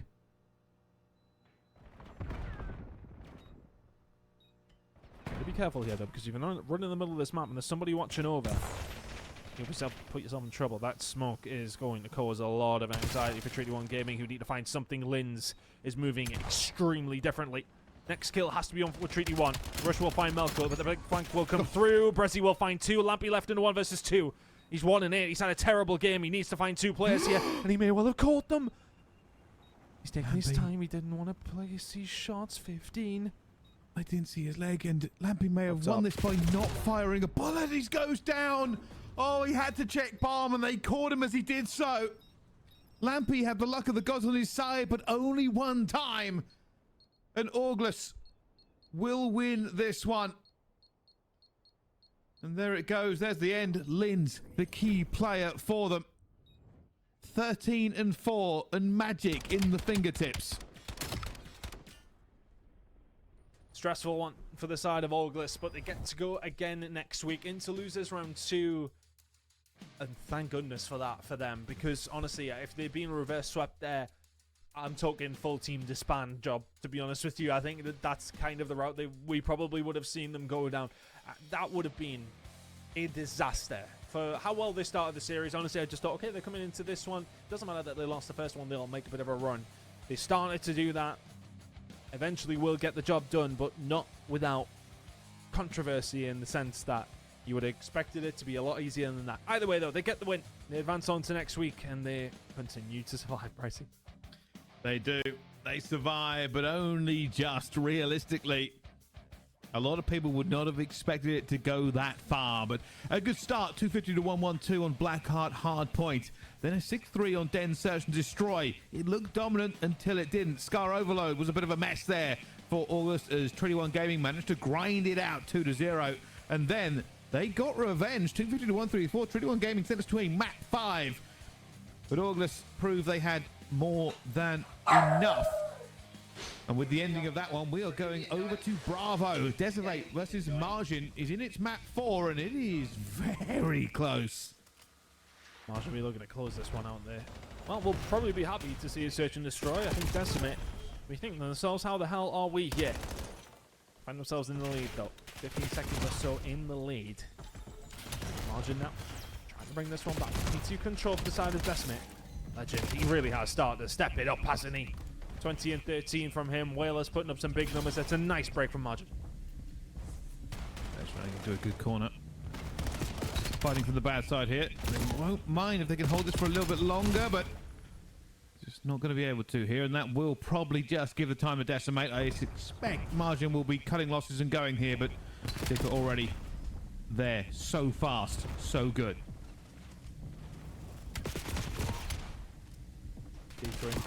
Trying to string something together, but again, Henry, who's impressive when we've seen him beforehand. He's about to land a third, not quite Kiwi. Good shots. Imagine here with numbers. Legend getting caught out, a bit of bad timing. Thought he had the cover. Whalers not looking in the right direction. Putting some damage down throughout the middle. Nice trades coming through. Whalers, can he find it? Not quite. Depper with 2. Legend round the back though. Spawn's not looking favourable, but they will find a way back in, we'll imagine. 40 seconds to play for. Comes the flank, and they've caught it. They've worked this one out, but unfortunately Kiwi doesn't care. Big kills from Kiwi as well. Pressure coming in towards the mid once again here. Whalers will go on Overwatch. Legend needs to make that gunfight. He's going to be able to here. Whalers trying to do everything he can to soften up the defenses, but does get taken down himself here. Decimate doing a wonderful job at just not allowing them to breathe at all.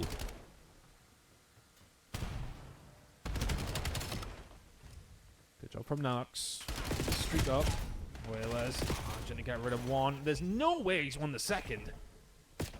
Rollet's not going to break into the hill here for Margin for the final 10 or so seconds. It's going to give them a little bit of room to make their move. What is it? Spawn's not in their favor, but Henry's found a big kill.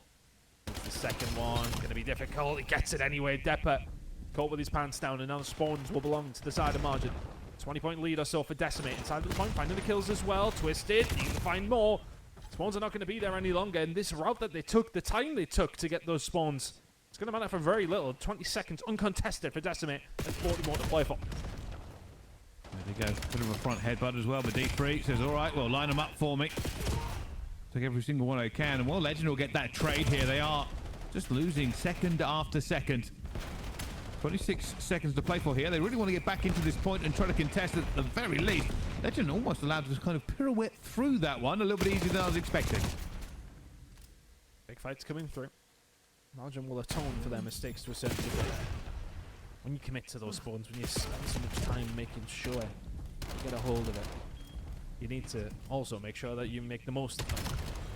Nadux now starting to fry throughout the middle of the map, and the P1, P2 spawns looking good here for Decimate, who are down a man. How long has that been a thing? Am I just not looking at the scoreboard? Either way, they're doing fine. This is going to be one of those ones where Decimate will feel aggrieved. I mean, they're doing okay. Keep on rolling. Yeah, I mean, that's what you got to do. Yeah, the player back in. We can see right now, I mean, that man disadvantage could be a bit of an issue, but at the moment they're still in the lead. It's going to be about 17 seconds for Margin to try and make up here on this P1. Decimate just not in a good position for this P2 either. Hoping for a miracle, hoping for a spawn in. Yeah, and this is to keep themselves in the tournament and the losers bracket. You hate to see it go down this way, but Margin now have a massive advantage, but Depper's just said, okay, here we go, and Nanox is back. So they've kept it to a relatively decent spot. And just remember, they benefited from something like this. When I believe they went up against Treaty 1 Gaming. Yeah, there was another player, I think it was Kez who'd spawned out. But now can they make the most of it with Nanox back into the game? Margin have done what they needed to do, though. They've got the positioning for P2, and there's 37 seconds on offer. Game's not done. Decimate will be looking to try and flip this. They want back into P2 here. It's too much time to give away at this stage. Nanox finds his first kill since the reconnect. Now he's going to try and play for a bit of the back spawn here, try to keep them on the back foot. Finds a second, has to reload in the face of Henry, who cuts him down. More pressure out towards the front, though. Depper in. Depper looking for Twisted. Twisted back and forth. It's not going to be enough. Nobody. This is just a dance floor now around this bar. Nobody really coming away with a good advantage onto it as everybody over to P3. And it's going to be Decimate here. D3, the first one in. Finds a big kill on the Legend throughout the middle of the map, and now can set himself up. Doesn't need to overcommit to this. Look at the play that's going on from Henry. It's a hell of a nade from Whalers. And now the push will start to come through. Can Margin find a way? Legend will find more. Nadax and Kiwi trading back, but Legend finds a second. Doesn't find the third. spawns are going to be there for the next hill for Margin. If they need them in 40 seconds time, both teams can win it here. Problem is, for Margin, while they have the spawns, they have to touch it. At the moment, I believe it is winnable for Decimate on this point. Here comes the stack. Here it comes. Twitchador takes down a big kill as well. With that flank going through, they're going to get into this one now. They're going to try and win it. Unfortunately, Alex and Kiwi go to work. They're not allowing this to go easy. Kiwi gets another. Wailers finds himself under pressure. He's going to go down as well. And now, everybody believes we are definitely going to the next one. And that is a spawn out. That is a spawn out ton.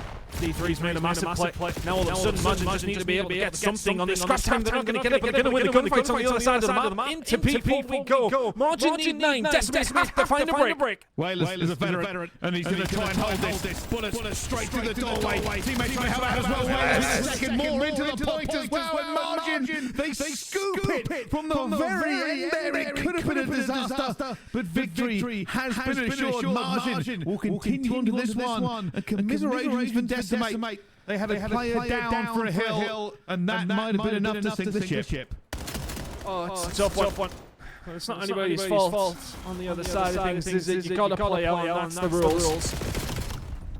Margin get it done. And that's a nice win for them. Irrelevant fact that obviously we've seen over the last couple of hills that we're down now. Naxu is such an influential player for them. But Margin have already won those 2 maps. They put themselves in that position for that map number 4. They get the job done. And we'll see them next week. Well, we'll take a look at our bracket here. It has been populated a little bit more as we run through. As you can see, our elimination round 1 was definitely no clean games intended. Margin will move forward, and so will Auglers. They'll be sitting in elimination round 2, and that is coming next week. For today, though, Winners round 2 beckons. Rock Esports and Able Esports will be throwing down, as well as Project 7 and For Fun EU. Great job from the teams to secure their spot into next week, but we still have other games to go. Yes, I'm going to have to take a moment to be honest with you. That Auglers game was crazy. C1 bring that one back, but Auglers to survive. We certainly do. So we're going to get those ready for you and go to a quick break. We'll be right back to this.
Ladies and gentlemen, hello and welcome back to Challengers Elite. We've been told that our games are basically ready. So into Winners Round 2 we will go.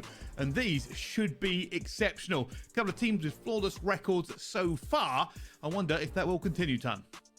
Well, will it? I mean, that's going to be the question, because if we're talking about our alpha game, we're going to be watching Rock taking on Able. But this is how the bracket does line up. Project 7 against For Fun EU. That should be a really interesting game as well. That is going to be over on Bravo. But we have to watch the surprise package. That is Able Esports beating August 3-1 to set up a date with, you're welcome, Rock Esports, who are really looking like one of the best teams on the planet right now. As far as challenges goes, at least anyway. I'd like to see them give some of the CDL teams a go, to be honest with you. But irrelevant of that, it is a very tall order to beat August in the way they did. If you're able, a taller one to beat Rock Esports. I think we're going to have a look at the maps very, very quickly, because I think the game is nearly ready to go. We're keeping things nice and rapid. Scar Raid, Den, and Colossus. If we need to see those last two maps, we will. Rock Esports, though, will be feeling confident heading into this one. A very, very solid all-round team. We know that. Able Esports, this would be a humongous upset. Beating August in that kind of form, all right, yeah, fair enough. We would have seen a potential of that. Well, maybe not. We really didn't expect it. But beating Rock, probably a step too far for me, Bryce.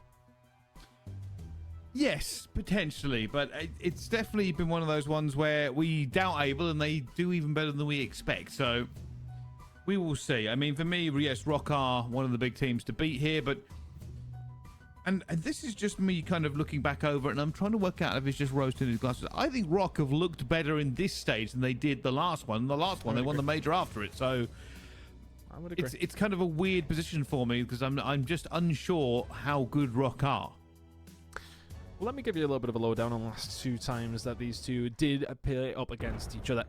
We load into Rock Esports taking on Able, and winners round 2 here of Challenges Elite. It was a 3-1 line for Rock Esports, but the hard points not necessarily as clean as they would have liked. Able took the first one by 100 points, by the way. But then the S&D and, of course, the Overload going over towards Rock, and then a very tight map 4 on Scar is what decided it. Rock Esports taking it in a 3-1 fashion. It's already been a great start for Dom, this guy. Probably one of the hottest properties in Challengers, full stop.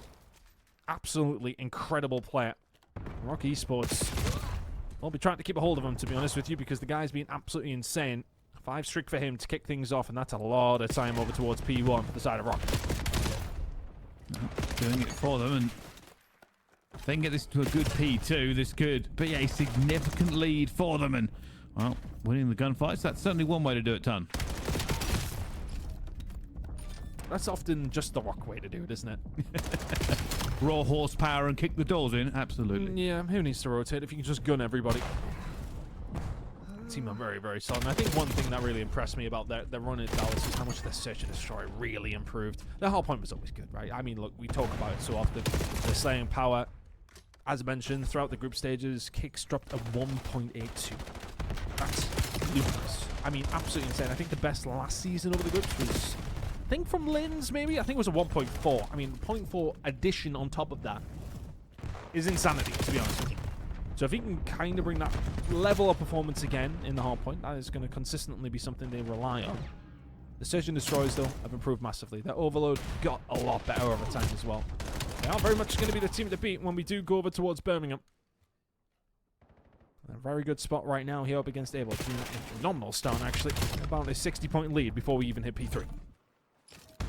I will say, some of the key players for Able that I'm looking for is it's always going to be Scythe and DK. They really have been, in my opinion, the standout players for them. Scythe has looked fantastic pretty much every game I've watched him in. Bit of a slow start for him, and that might be a bit of the issue, but against Rock Esports, a team this good with Dom and Dom-X, how do you win the game of slaying?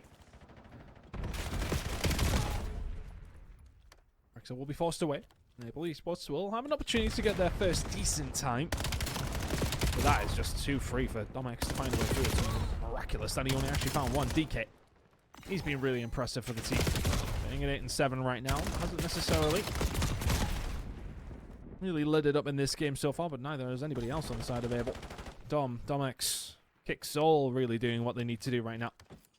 Gonna have to rotate back over towards P4. They'll be forced away, and Able, as said, will get their first very decent time of the game. Oh, just trying to hold this one down as best they can. And, well, DK, that was a crispy shot and a half. Rock Esports are going to give him 10 seconds here for nothing. Trying to get into a position, and but Able Esports, this is more what we're expecting. Holding this very, very well. Every single kill for them. Rock Esports cannot bully their way in. Starting to step it up if you're able. Really good position towards this backside. These first 30 seconds Hasn't necessarily been free, and well, the next 30 seconds will not be theirs either, to be honest with you, though. 4 men down. Rocky Sports. Lethal when they need to be. And we're in that moment as well. Grandma's locked down for the final 15. You would like to think. I think Able are probably going to walk away with their tails between their legs. But, I mean, honestly, Rock kind of needed that.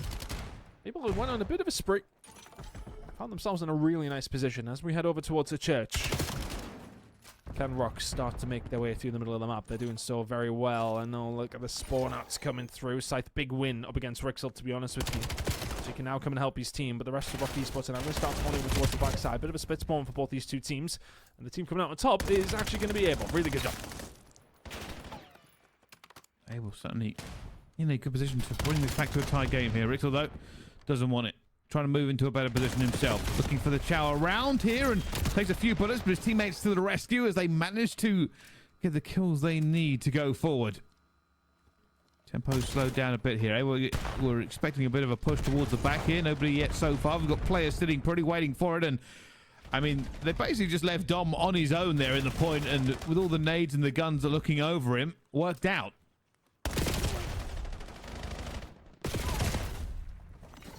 I think Clutch, though, will get through for a paltry 10 seconds, but keeps them somewhat within this game, right? It's not even out of the realms of possibility whatsoever. It's about a 50-point gap, but a gap that Rock Esports do deserve to hold. Good bit about pressure coming in from Able, though. They can find some kills throughout the middle of the map. Clutch starting to step things up. 4 in a row from him. Kicks the next on the chopping block. Done really well to put himself in this position now. Able Esports starting to get a little bit of time, and Grandma's control is just so crucial when it comes down to P1. And it continues to be Clutches. My word, the shots out of him there. 6 in a row. And Able Esports are starting to string something together.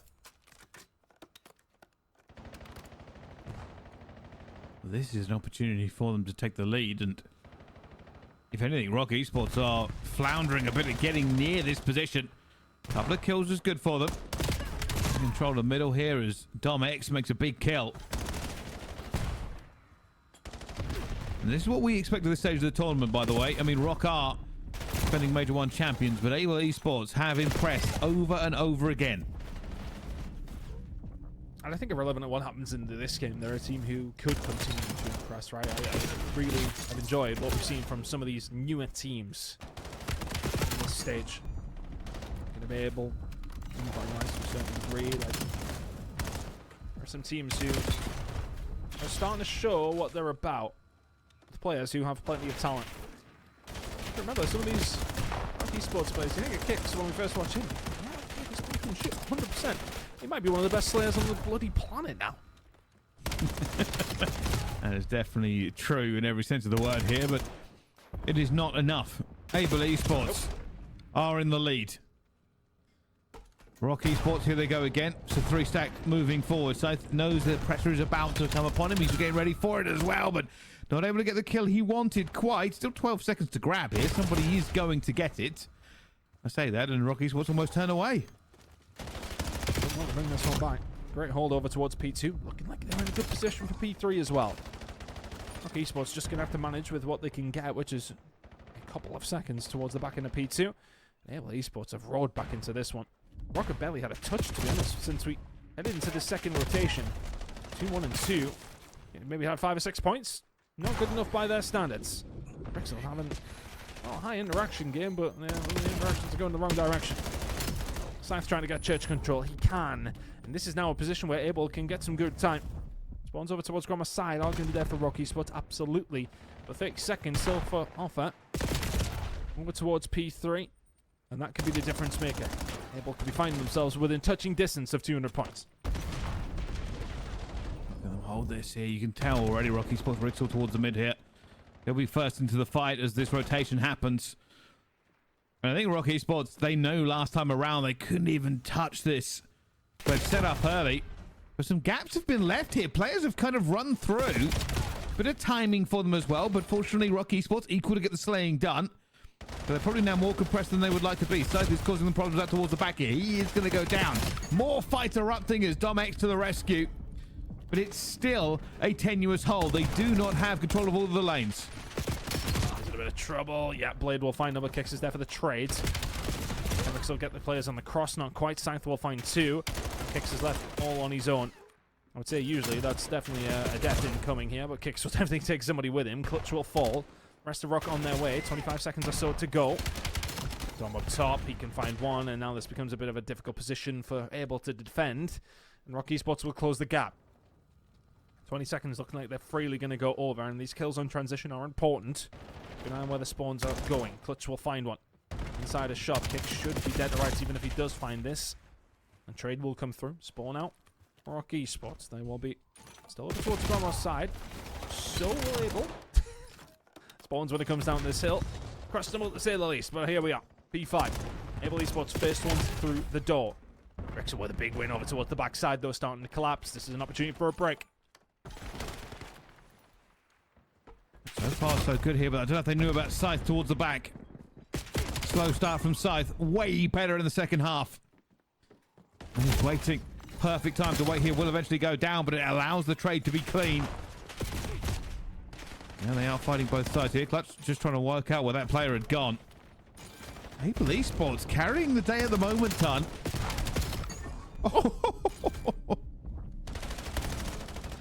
Doing so well with it. I think the opener kind of caught me off guard a little bit because, if I'm honest, if you look at the hard points that they played, as mentioned, Able really did push them close. And Rock Esports are floundering just a little bit here. They'll feel confident for the series, no doubt. They find themselves 30 or so behind down. And P1 to P2 was a struggle for them in the last rotation. They need to set up better for it. Dom has found a kill over onto Blade, and it's a little bit of control now. They're on the right side of the map that they want to be on. Can they continue to hold? Rixel just about helped find that first one, but Blade inside combining well. Able are very much still here, but Rock wants to get the time on the board. Kicks and Dom combine, and that's a clean wipe for now. Able Esports will have to find another way through. Game still very much up in the air. Bit more time onto P1 available for both sides. Way more important for Rock Esports, though. They do not want to allow Able that close to the finish line. Rixel's going to go down as well. That's a full wipe at the worst possible time for Rock. Able Esports are going to be on 240 to 202. They are already setting up for P2 as well with 10 seconds to go. Rock Esports have very little opportunity here to turn this game around. There's been a massive flank coming in from Kicks, and the rest of the team have done a really good job. And the setup is going to be there for P2. And of course, Rock can win it here, but it would have to be perfect. Rixel gets taken down almost immediately. Momentarily. It's going to be 3 versus 4 on the site. Dom can't find the first blood. Clutch, DK combine well. Kicks can find something, but he's the only one who can. And all of a sudden, Able could very much close it out here over towards P2. So that has to be magic. He does find one. It gives an opportunity to get back into this point here. Rixel looking for something. Not going to be able to get around the corner. Scythe again. Kicks though up top. Their big gun swinging into this fight. Finds another. Looks for one more. Kicks. Really cutting them down. Kill after kill. But it is not enough. They keep coming. Like an irrexible horde. Just non-stop putting the pressure onto them here, and any slip from Rock Esports will fall, and DK will sink in the dagger with 4 himself, and this might be game. It may well be. Rock Esports need to have a swing in it, and even if they can't get there, they're not at P3. Able Esports take map number 1. 250 to 218. And honestly, outside of the first rotation, they're a much better team. Just kind of fighting fire with fire. It's a similar style to how Rock play. And it's DK with the best player, the final player. That really did matter. Found 4 and secured the game. Map number 1 goes Able's way. Wow, that was almost a photo finish. Honestly, I thought Rock had it after Kicks got 3, but close spawns. And I'll be honest with you, able to keep up that tempo in trades while under that amount of pressure was superb. DK with 4 right at the end. A little bit quiet for him most of the way through this, but does end 35 and 33. Kicks gets his 35 and 28, but not quite enough. And DK with his 5,246 damage ton. Big old game that, you know. Went quite some time, but 5,200. DK has been extremely impressive. I had a bit of a chat with Vortex about this squad.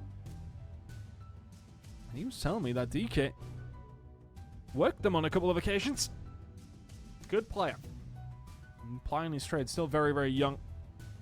getting himself into the elite and doing the business. Sable Esports 1-0 up against ROG. What a turn for the Bucks that one would be. Raid Search and Destroy is going to be coming next. But before we do go there, we've got another game going over on Bravo. Winners Round 2 continues. This one, Project 7 up against For Fun. The Denzer Derby, I'm naming it. I just came up with that now, so... Well, we'll see how this one shakes out here because, well, For Fun EU, even being in a better position here, will we see another upset on the day?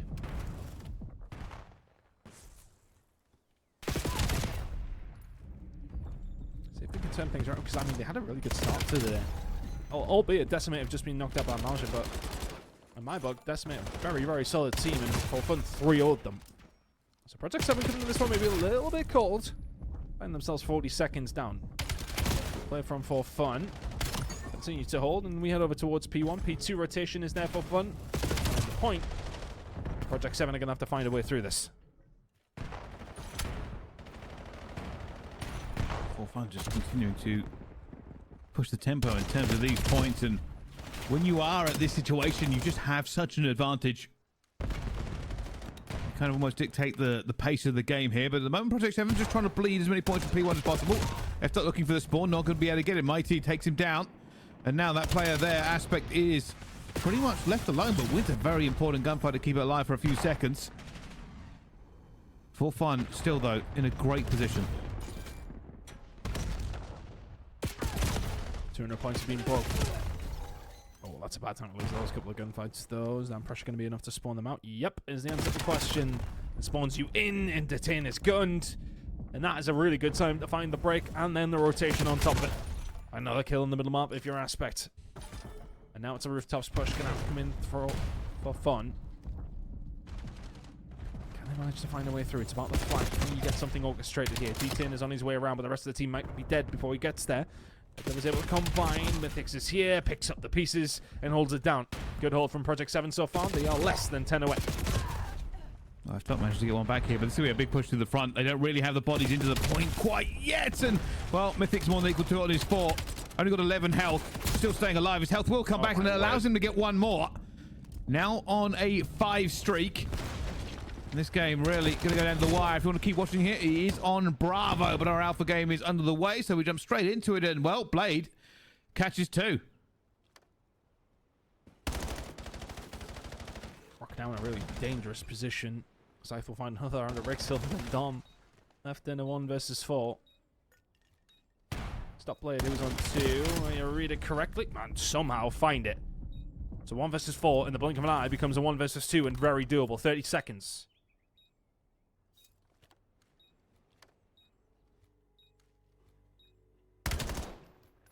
It's difficult. I mean, they're just not going to give him this. There's just no way. Too much cover. You'd have to kind of rely on a big misplay for it, but... Oh, yeah.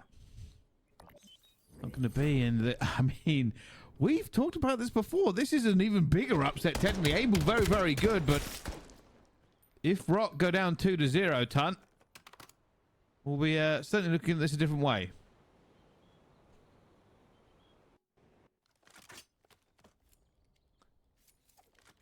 And round 2 we go. Won't make that possible, but realistically, a very, very comfortable round for Abel.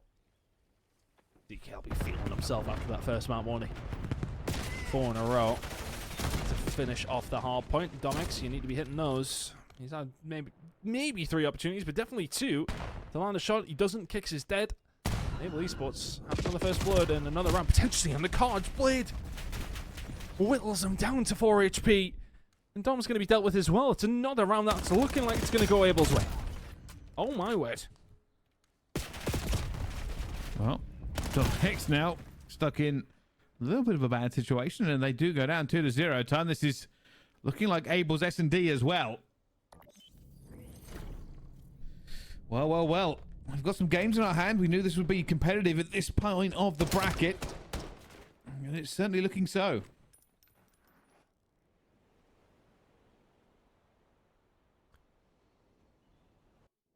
Scary, scary time. Here in EMEA. Able Esports putting everybody on notice right now. They have to use this to their advantage, though. They're in a really nice spot. You cannot give Rock an inch. The only player who's found some kills, though, is Dom. That was when he was in a 1 versus 4, but that might be giving him an inch because Blade is taking himself out. Still, Rock Esports barely having a kill over the last couple of rounds. Dom X will take down Scythe, though, and it's 4 versus 2 in their favor. That should be the round. DK now left in a 1v3. Wow. Pretty fast round from Rock. Never really too worried about it. Questions do abound, though. Who walks away with Season 1's title? Ton, who's your money on?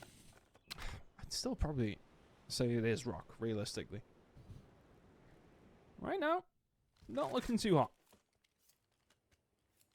Early days. Early days. If one thing we know about Rock from casting him over last stage and this is do love a map 5. They do indeed. It's taken into consideration as well. Host side of things does impact. We'll talk about it. But for now, let's concentrate on what's going on in game. Big hit over towards this A side. Blade. Get out, get out, get out. Information gained. Nothing lost. A little bit of map control, albeit you would have preferred to keep a hold of Laundry. You can't do that.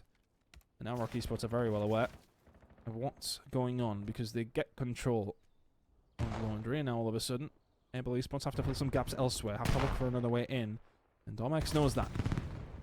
But still just taking their time here, Brycey. Able going to try and find another way through. Scythe is going to get taken down on the other side. Clutch will get one back, but Kicks is there for the trade. Gets out almost for free. Not quite. 2v2. Oh, trying to be a bit careful here. Snipers in a good position. They don't have the bomb down here. Rixel's waiting. Got to pick the right time to plant here. Timing is everything. You're starting to run on no information. Players could be anywhere. He's going to go for it. He's planting for Laundry side. Oh, is this going to pay out for him as well? Wow, Domex on the overwatch here. Brings it back to a 1 versus 2. Clutch. One for Clutch. Oh, my word. Was that the sniper he killed him with that? Surely not.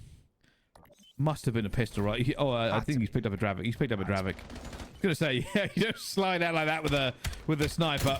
Just was very fast. You never know.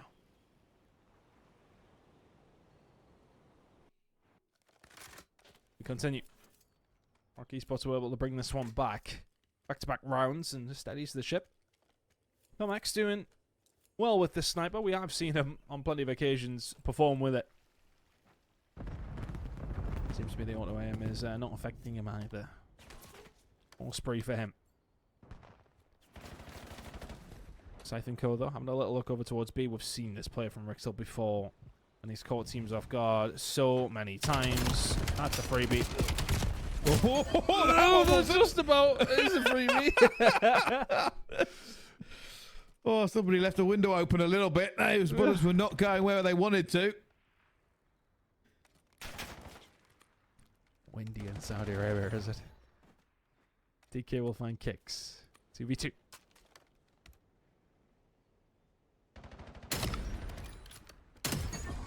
Oh my god. Barely got even a chance to say a good shot on the first one. The second one's dead. Rixel with a play. And that's one of those, yeah. Okay, you line it up. Okay, it is a drawback. Scary, scary, but damage done. In the end, it's a good play.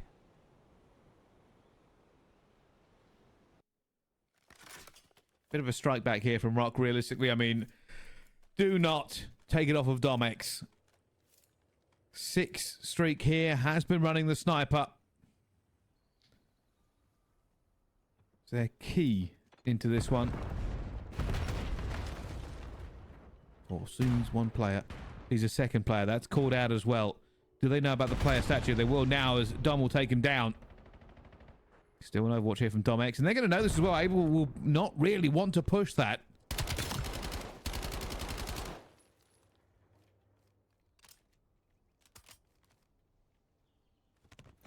Lot of control here for Rock. on the back of that, Domek's on a 6 spree.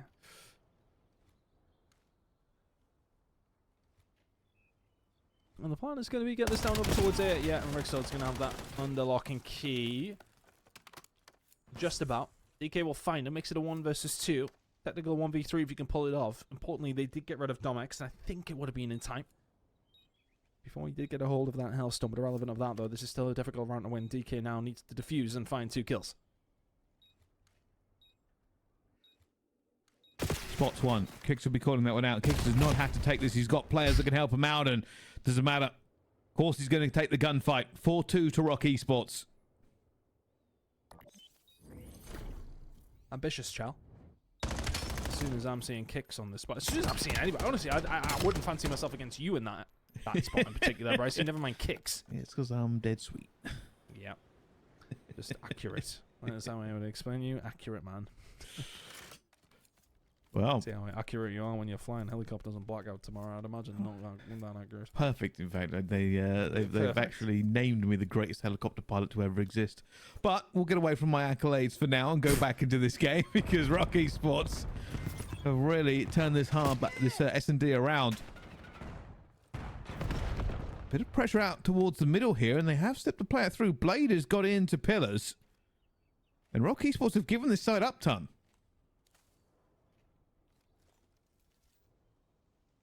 Happy to go for the retake then.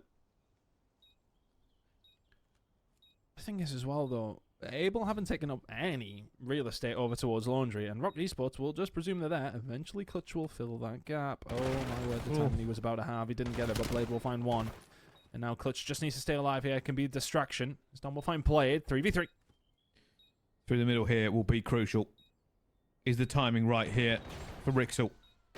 Dom's already found one. Rixel will find Clutch as well. Now they're trying to take him down, and DK will fall. A retake with patience in spades. Rock Esports. It could be 1 point away now. Great job from Rock. Chose to commit to going for a retake. Didn't really position themselves around it. Anticipated something over towards B, and the retake is clean. Rixel does a really good job. Had a bit of a shaky map number 1, but this was far from it. Finds the pick over towards Laundry from mid-map. After breaking it wide open himself. I think that was 3 kills in the round for him. And the final, the cherry on top. Nicely done. 5-2 lead now for Rock Esports. Trying to level this playing field that, well, we didn't expect to really not be in their favour. But a great performance from Able Esports in map number 1 has sent us here. Rock now trying to bring this one back. They are 1 round away from tying this series up. Domex again, and just a reflex shot, that one. You have to be really dialed in to hit it.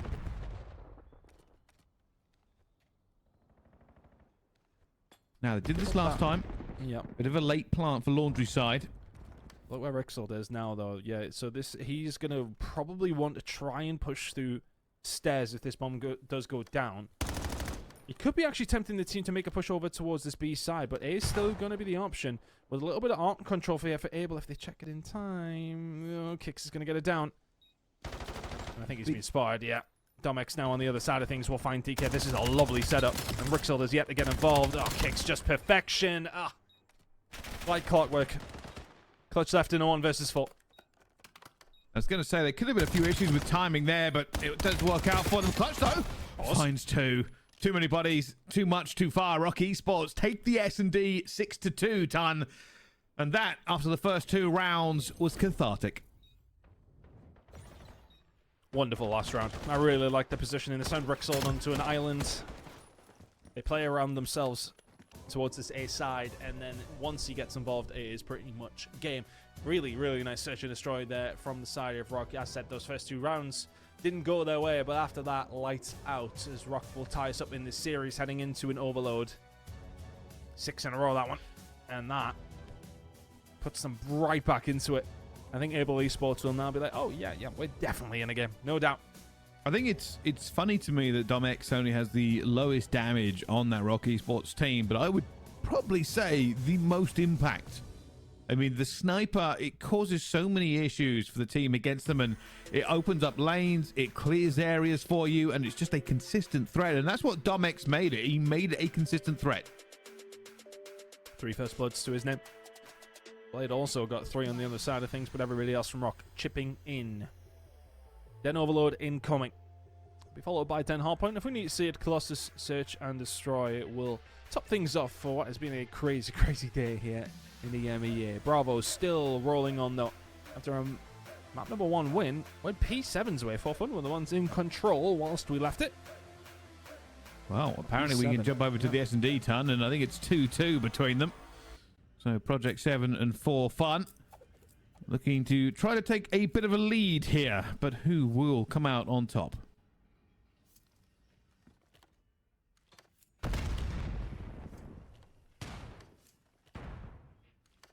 It's a holding down over towards the safe side. Colossus Search and Destroy is not something we see a great deal of here in the MEA. Or at least the ones that we're watching. I don't know if it's just unlucky, but it can be an awkward one. And left up with the sniper is also influential, as he so often is. And that will be a big, big thing now Project 7 will be trying to work around. Mighty though will take down Aspect, and that is now going to allow Denza to slither on through and get this bomb down. Smoke preventing F-Dot from being much of a factor here, but Mythics will get one. Got a teammate to try and back him up here as they bring it back to a 3 versus 3. The retake onto this bomb site is always difficult. They've got to check a bunch of different angles. Mythics is going to look. He's going to catch one up top as well. Going to drop towards the bottom and re-chow, and he finds it. Mythics dancing along, but there is one more up top, and the pistol fight is terrible. Oh no! How? And just when I thought that would be traded, it was not. Oh no.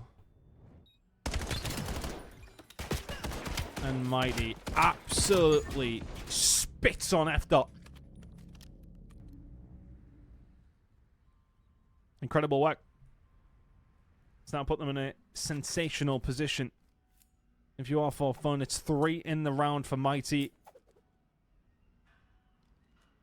Sensational. Project 7 backs a little bit up against the wall here in this Search and Destroy. Still up in the series, though.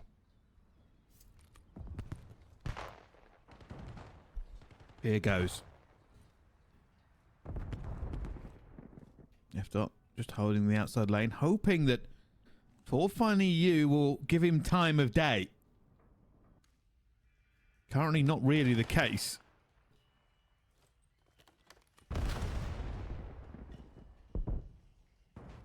Looking for a scout over towards A, but it's always the sniper that you got to be wary of. Typically that isn't Denzel.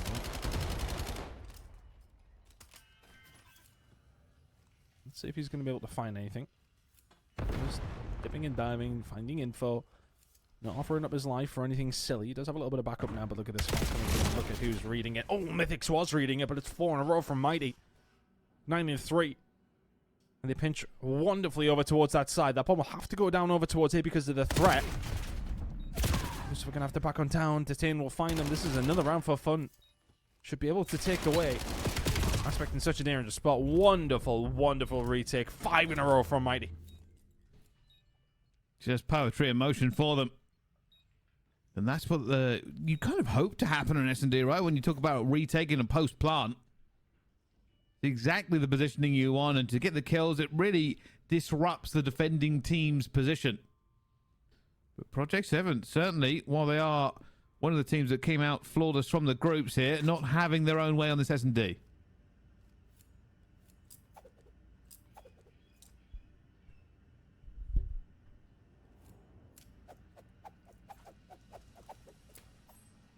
Good space to be in, if you are full fun.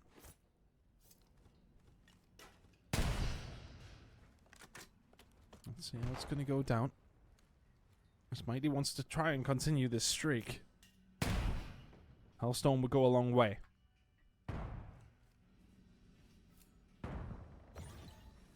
F-Dot will take him down, though. That's a big kill. Project 7 can find this round. Will feel like 1.5 rounds they've managed to take. Taking Mighty down was important.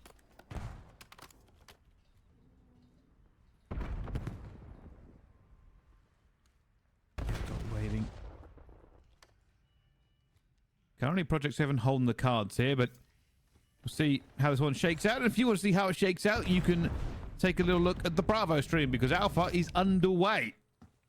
Everybody, so that's versus Rocky Sports is the game we are covering, and they are on Overload. There we go. Well, that Rocky Sports typically do thrive in. We've seen Able do really, really well against Oglis. Specifically on Den. So let's see if we can turn it around here again. They are on the weaker side for this one. They kick things off. Domex and Co trying to get something going here as they now start to attack towards the dojo side. Bit of a push going through here as well, and you can see Dom in the blocking position. Should be able to get something done there, and that's a wonderful snap, by the way. That is unbelievable. Hold on! Whoa! I mean, DK might not be able to stop it, but that would have looked insane from his POV. That would... Honestly, my eyes are on a couple of players over these next couple of months here in EMEA. DK might be at the top of that list. Now, the problem is that while they are very, very good, that Yeah. so is their opposition. Like I said, I'm not disagreeing with you at all. Like they have certainly more than impressed. The whole Able Esports team really has, but it is very, very good from them. Unfortunately, Rock Esports are running wild. Kind of looking a little bit different here, aren't they? Able's struggling to deal with them, and to be honest, it hasn't even been on the kills front. Rock have just pulled them across the map. Dom is absolutely fine. He's got a dog if he wants to bring it in. That's 9. Okay. Scary. Oh, scary, scary, scary, man. That is ridiculous. Rock Esports have got 2.5 minutes to send us to, well, a second round a little earlier. Here it goes. A little bit of a revenge play for them. They're trying to get through, but Rixel stopping that one dead in its tracks.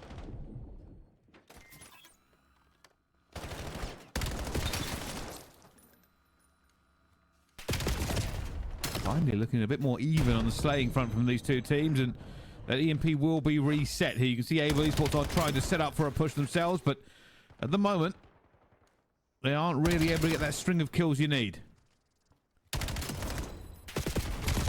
Play trying to get something going, not going to happen. Domex Dom doing well, and look at the setup here from Kicks, just trying to play make, if you like. It doesn't happen for him though, and it will have to be a little bit of a reset through the middle of the map. Able Esports have, I want to say they've steadied the ship.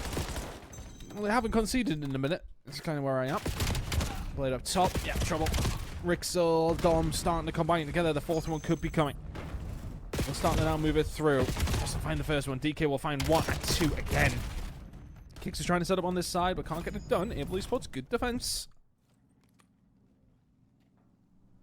Here comes the push. I mean, right now, Able, they're going to try to get a bit of revenge here. you got to give them credit for absolutely steadying the ship.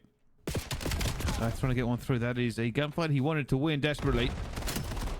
The more time that goes through, the better position for Rock Esports is they can reinforce way faster, but so many kills going down. It's only going to be Domex that stops it. Right, shots again. Not from TK. Trying to get something over the line. Make this attainable. If you are able, you have to be able to get something here. Rock Esports will be smelling blood now. Dom's slowed down. He's only 17 and 11.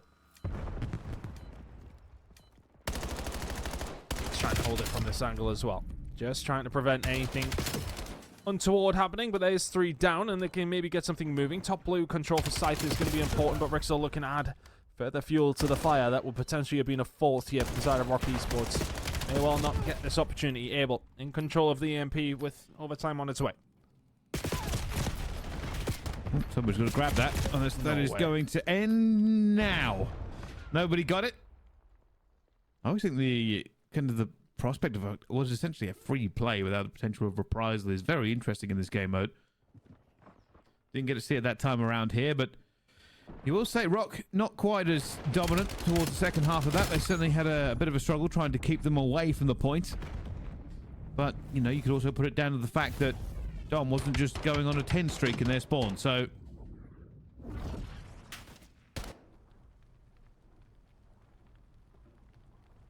and it was just, it kind of compounded itself, didn't it? When Dom finds those moments, Rock know how to punish. Able now in a really dangerous spot. But, as we've seen from Rock, I suppose, you have one player start to pop off, put you in that position. A relay can happen in the blink of an eye. Those 3 points went in with, what, around 3 minutes still left on the clock. Dom's shooting bodies. Dom is quite literally shooting bodies. I don't know why. The Juju Man will be out to get you, but irrelevant of that. Good start there for Rock Esports. Just trying to set up a halfway point. Scythe just trying to play a make here in the back spawn. going for a bit of a stall here. Domex managing to get one up top, and now going for one towards the middle. Not going to happen. Big kill for Blade. They might start trying to move this here, but I'm already into a position, and it doesn't move that far either. This is feeling like a lot more of the able goes we are seeing nowadays. Nobody able to get that EMP moving that fluidly. I think Rock have, well, not just being able to have their wicked way in a certain sense, have they? Like that from Dom. He's just trying to push it on his own. No lead blocking or anyone here with him. Yeah, kicks out the players pass. Yeah, that, it's just so smart. Maybe you have to hit the bullets though. There you go. Well played from Kicks. Letting them think they've got a route. And if you're able, Esports here, stand there scratching your heads. 4 down. An opportunity now to add the 4th Rocker Esports, which you would imagine will pretty much kill this game. That's a big kill. Reinforcement streaming in very, very fast. There are some flanks going on here. Rocker trying to get bodies in towards the back, but if you don't make a kill, all the best tactics in the world aren't going to matter. Scythe now moving forward. Didn't see anybody straight away. Kicks here again. Sneaky. Finds one. Finds the second. So good at centering on that second snap over and over again. Rock Esports now haven't been able to score in 5 minutes, but they already have 3 to the good, so this is looking worse and worse for Able. Don't really need to do a great deal with this, but they might. Oh, now you do have a lead blocker. That's an awkward gunfight to have on the stairs with Rixel. They'll find one. Oh, Kicks doesn't find it. DK with the shutdown. Oh, it might matter now, though, because he can't get through the door. Oh. Not adept at jumping through windows is Dom. Very good at this game. But a minor discrepancy. I'll tell you something, though. That window is throwing players off time and time again. Because it's ever so slightly off the center line where you chow normally, that stairs, people will expect to be able to jump straight through, but it's not quite in that position.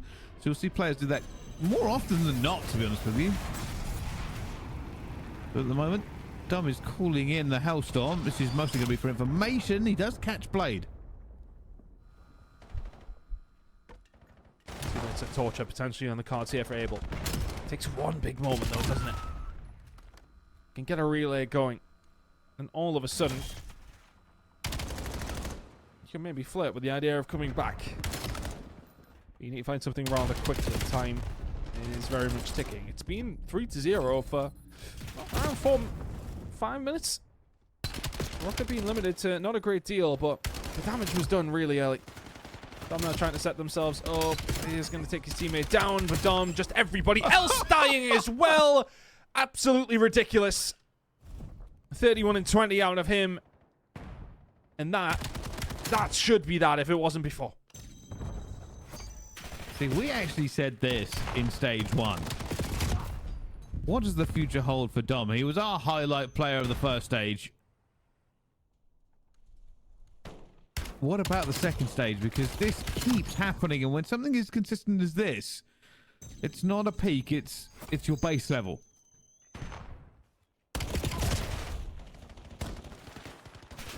The guy's a player. Big time.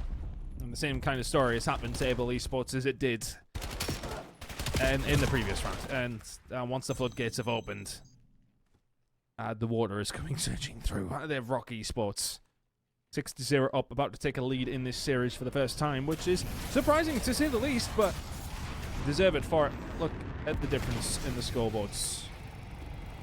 And right now, we're looking at a A ridiculous scoring. It's positive 20 along those lines. Rock Esports have really, and well and truly, put Able Esports to the sword. We're shooting bodies. We're back into it. Rock Esports are going to lead. Brilliant, brilliant performance. Certainly showed how good they are in this respawn mode, and scary prospect for Able with another hard point coming up next. Just always look confident, always look moving forward. There was obviously the drought period, about 5.5 minutes without a score, but oh, there is a bit of. You're right, he doesn't like shooting bodies. He's a passionate player, Esdom. Very passionate. He was the one that was talking a lot of smack at LAN teams. Mostly ones that had been playing over in the EMEA. Hey, and in fairness, backed it up. Yeah, I mean, yeah. They did win the event, so that's fair. Yeah, that one was done for quite some time, to be honest. As soon as Rock kind of went 3 up there. I mean, you kind of call in game. Really, really good performance once again, though, from Rock to bring themselves back. The S&D was important. That one was probably expected. And Able just really struggled there. I think that's one of them where you definitely start to realize the levels that there are. Winning up against Oglis is one thing with the way that they've been performing. Winning against the Dallas champions, tough. Very tough. Impressive performance out of Rock Esports. I mean, this is maybe where DK actually does really well. Yeah, look at the jump over the top. It was really nice out of the Dolmax. But ultimately didn't stop the cap from coming through. And then Rock Esports just see the opening and run 2 in. I think this is now where the rooftop spawn. They just gun them off the rip and say, yeah, we'll have another one. It's 3-0, 3 minutes to go. Even just in the first half. In fairness, though, Bryce Able defended very, very well throughout the next 5 minutes. But once again, as soon as Rock got another one over the line, it was curtains. Yeah, I think just a very, very good performance, really. I mean, it's also what I would say is a good performance for Rock Esports in terms of how they play, right? We see it over and over again. If they can get rolling, if they can get moving into this position, they are a force to be reckoned with. And I think that's what paid them so well at Major 1. Some teams that hadn't played them before weren't expecting that. They like the buzzsaw. They want to go in. Like, it is absolutely a high-tempo game that they excel in. And once they get moving, they just don't stop.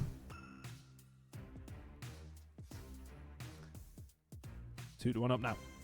Oh, Rock Esports in a little bit more of an expected fashion. 6-2, 6-0.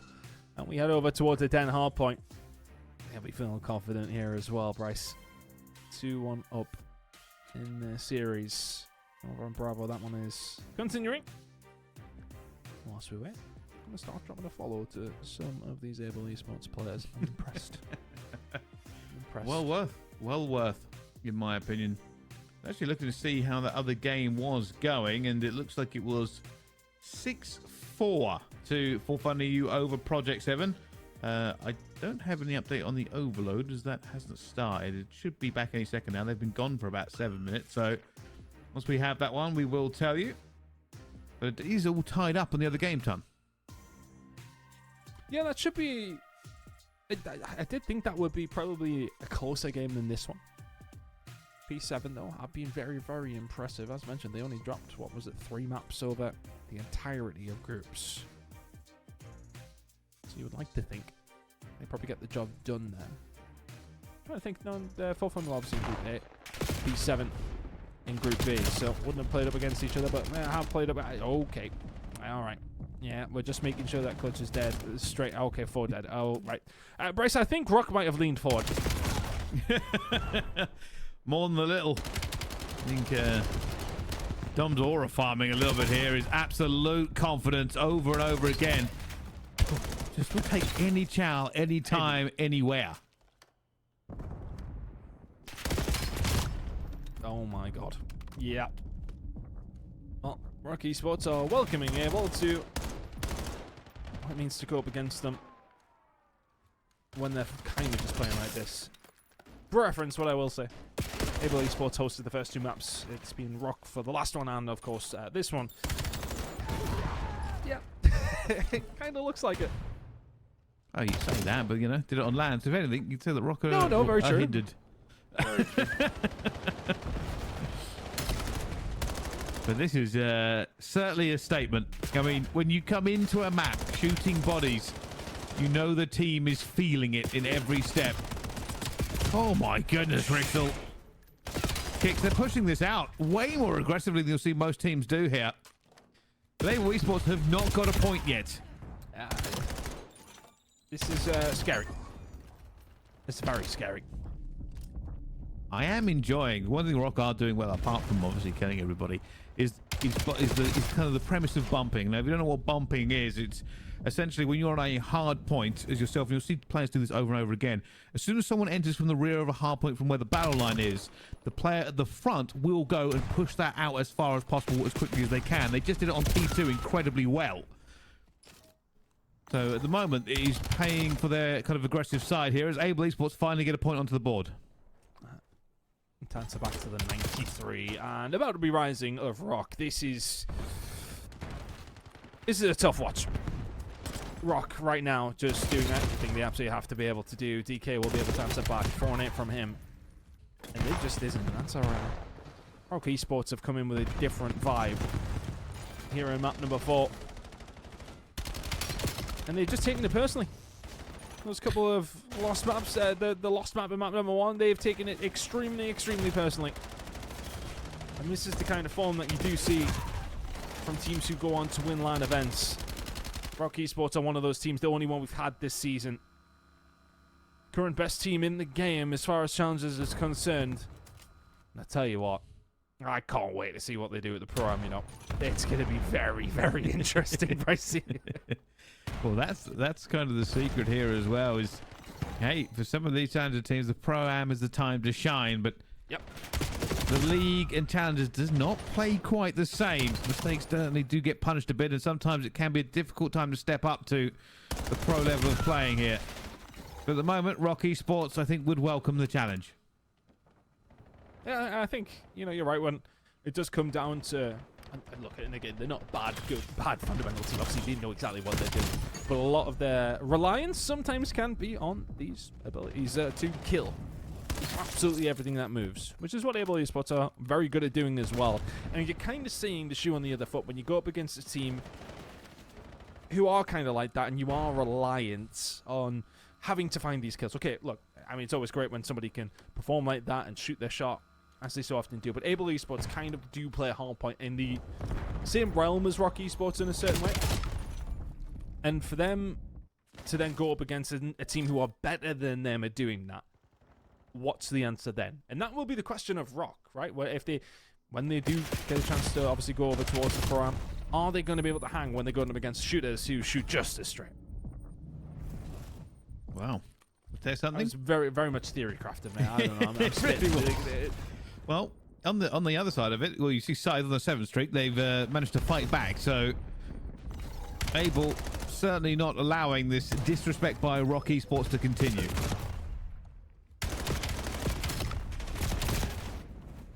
DK trying to find a way through. D1 has been underway for quite some time, and Rock Esports back to doing what they were doing. Blade, though. Fantastic work from him. Side's going to find something over towards the side. Side actually does have the Hellstorm in his back pocket.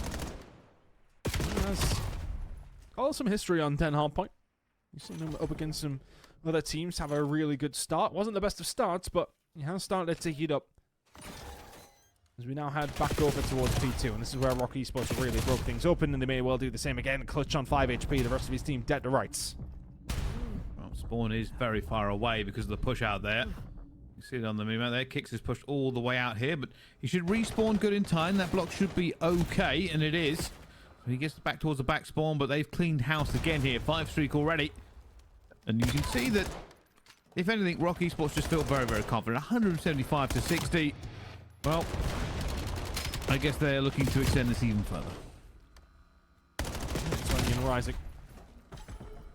In absolute fairness to Able Esports, I'll absolutely give them their props here.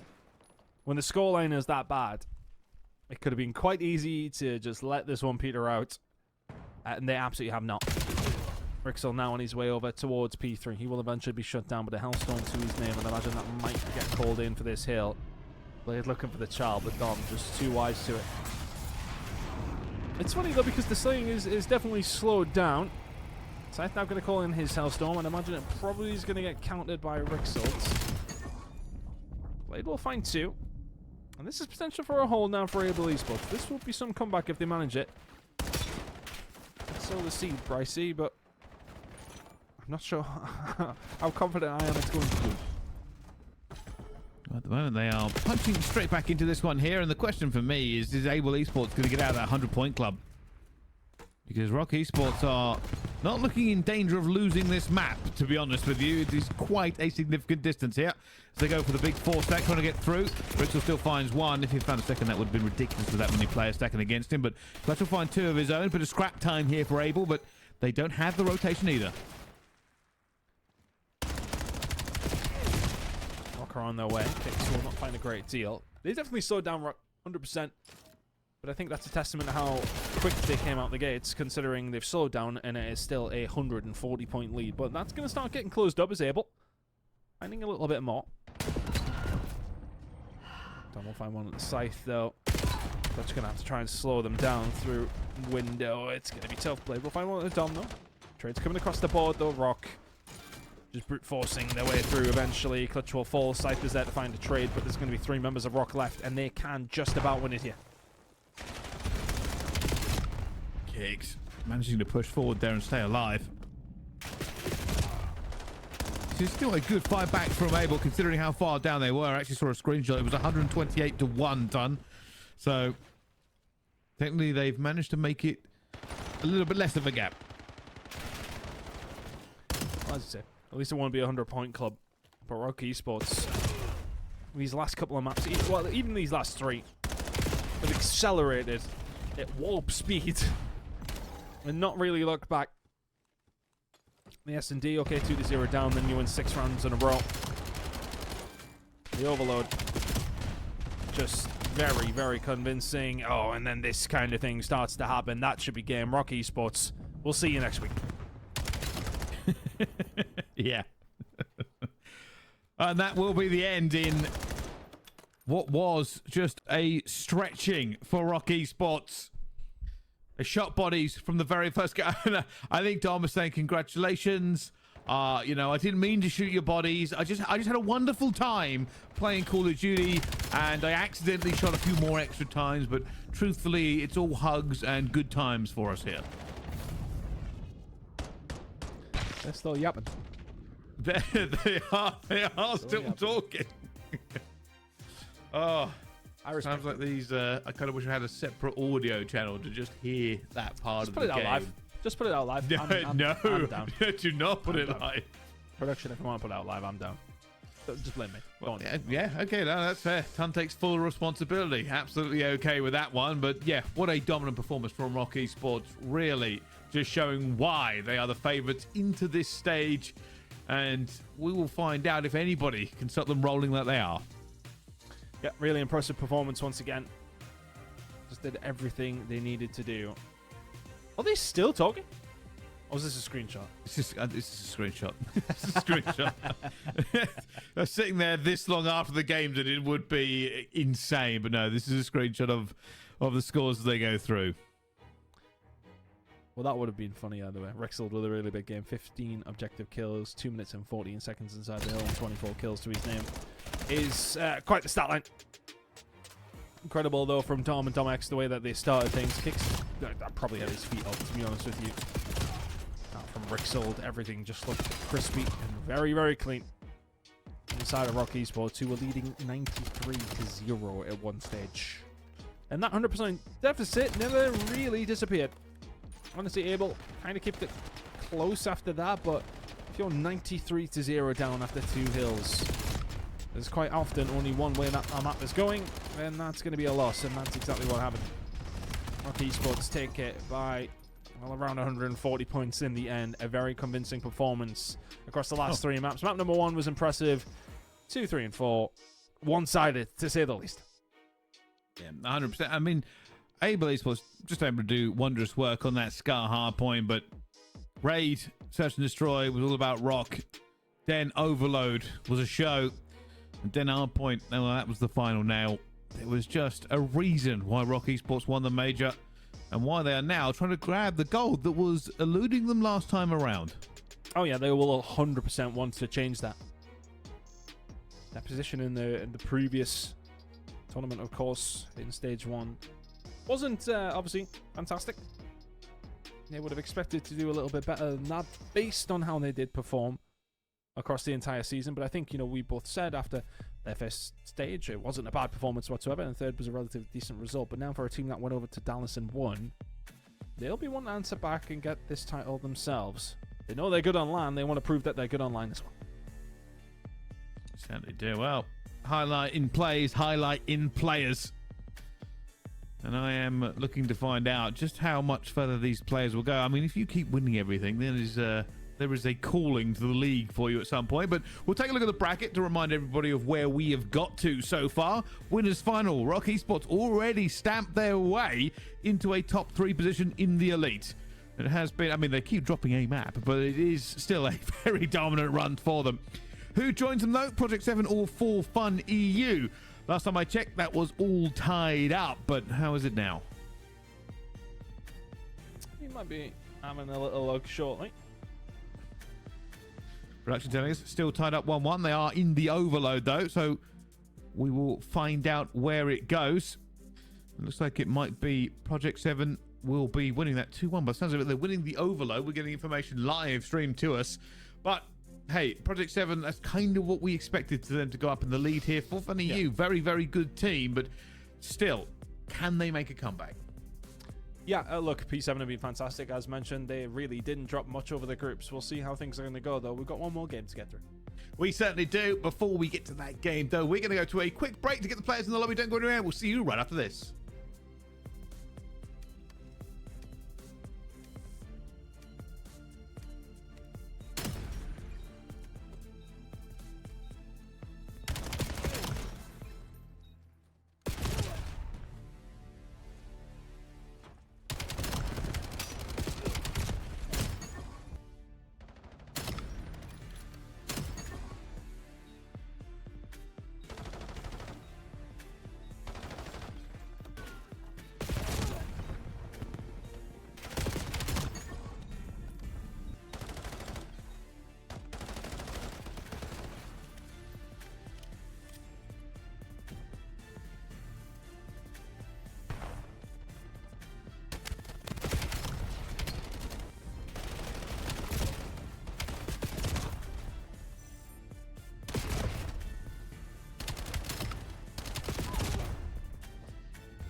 Ladies and gentlemen, welcome back. We are jumping straight into this game here. Project 7 versus 4Fun EU.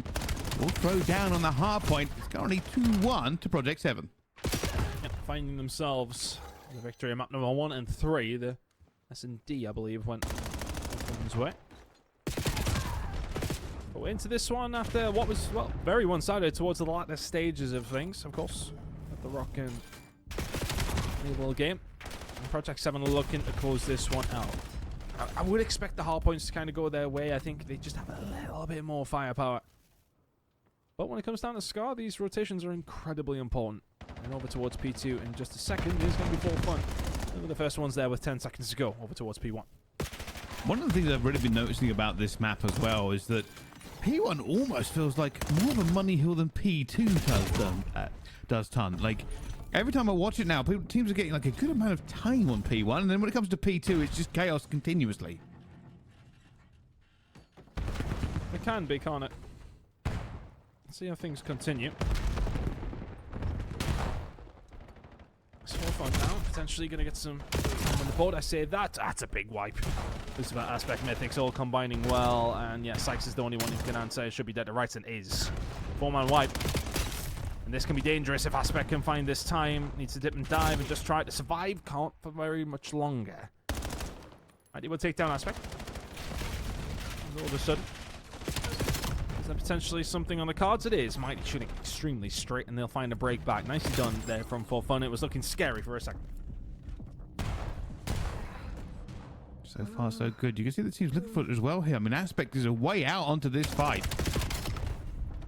We run out. 4Fun EU looking a bit better on these rotations, and fundamentals does win games. Big gunfights erupting both sides of this next hill, though. 4Fun EU still going to be in the lead here, and you can see they have the bodies now in position. They will split this map horizontally and try to keep Project 7 away. The 10 will be back down. On a nice spot to do something, and then they just get gunned from positions you wouldn't expect. Aspect of Mythics. Mythics just does so well from the middle of that. Puts the pressure on, and yet all of a sudden, Psychical going to be back down. Oh my! I'm questioning so many things if that happens to me. I'm questioning so much. Incredible from Mythics. Batters 4Fun away, all on his own. Big push there, managing to get this one down to Taint. Will save the scrap time for themselves here. Project 7, though, will back off and try to get the spawns to the next, but they haven't actually got it here. You can see on the minimap, Project 7 has spawned out. Bit of a parallel spawns going on as chaos erupts around the map here. It should be better now for Project 7. They managed to realize that they can just hold this down, but should be a lead change for them, and 4Fun EU will have to break back in. Feels like Project 7 are the ones leading the dance at this moment in time. 4Fun are just trying to answer. Denza will be dealt with up top. Project 7 just about holding on. Their old teammate trying to cause them some issues at this position, and from F-Dot in the read as well. Fantastically done. And he found a third. Got greedy for it, to be honest with you. We're going to just try and clear it out. The rest of the team are now here to pick up the pieces. Lucifer will find one at Denza. Another player who's just been enigmatic this season. 12 and 8 out of him, and that's going to be the final 15, going the way of Project 7. And it's a foot race over towards the church. Oh my word. Going pretty well. I mean, Lucifer has been probably my standout player for Project 7. Consistency in droves, and that's not even really anything against the other players. I mean, Aspect, F-Dot, and Mythics, all superstars in their own right when you see them. But I feel like Lucifer may have just found a bit of his groove so far in this stage. Yeah, absolutely. I think, you know, outside of calling in the drone yesterday in this game, he hasn't really made many mistakes, has he? Here we go, though. Project 7 now trying to find a way back through. 4Fun did a great job at finding a way through the front door. Good field control. Now F-Dot is curious what he can actually do about this. Not a great deal. Lovely setup this from 4Fun. Not really much of an answer. He'll take something special to find a way through. Mythics, is he going to be the one? Yes, he is. It's Lucifer will find 2 Mythics. Then finds 2 of his own. The special source that I said was needed was found. 10 seconds to go here over towards P5. We head into another rotation, and Lucifer once again feasting right now. And just the way that this is feeling like a Project 7 game to lose. A 50-point lead, a good rotation onto P1 here. They're winning the slaying game. Rotations haven't always been the cleanest here, but at the moment as we go into this, they do have the advantage here as Lucifer is going to be on a 5 streak. He's 20 and 10 as we currently speak. When he's got the hot gun, it's difficult to slow him down.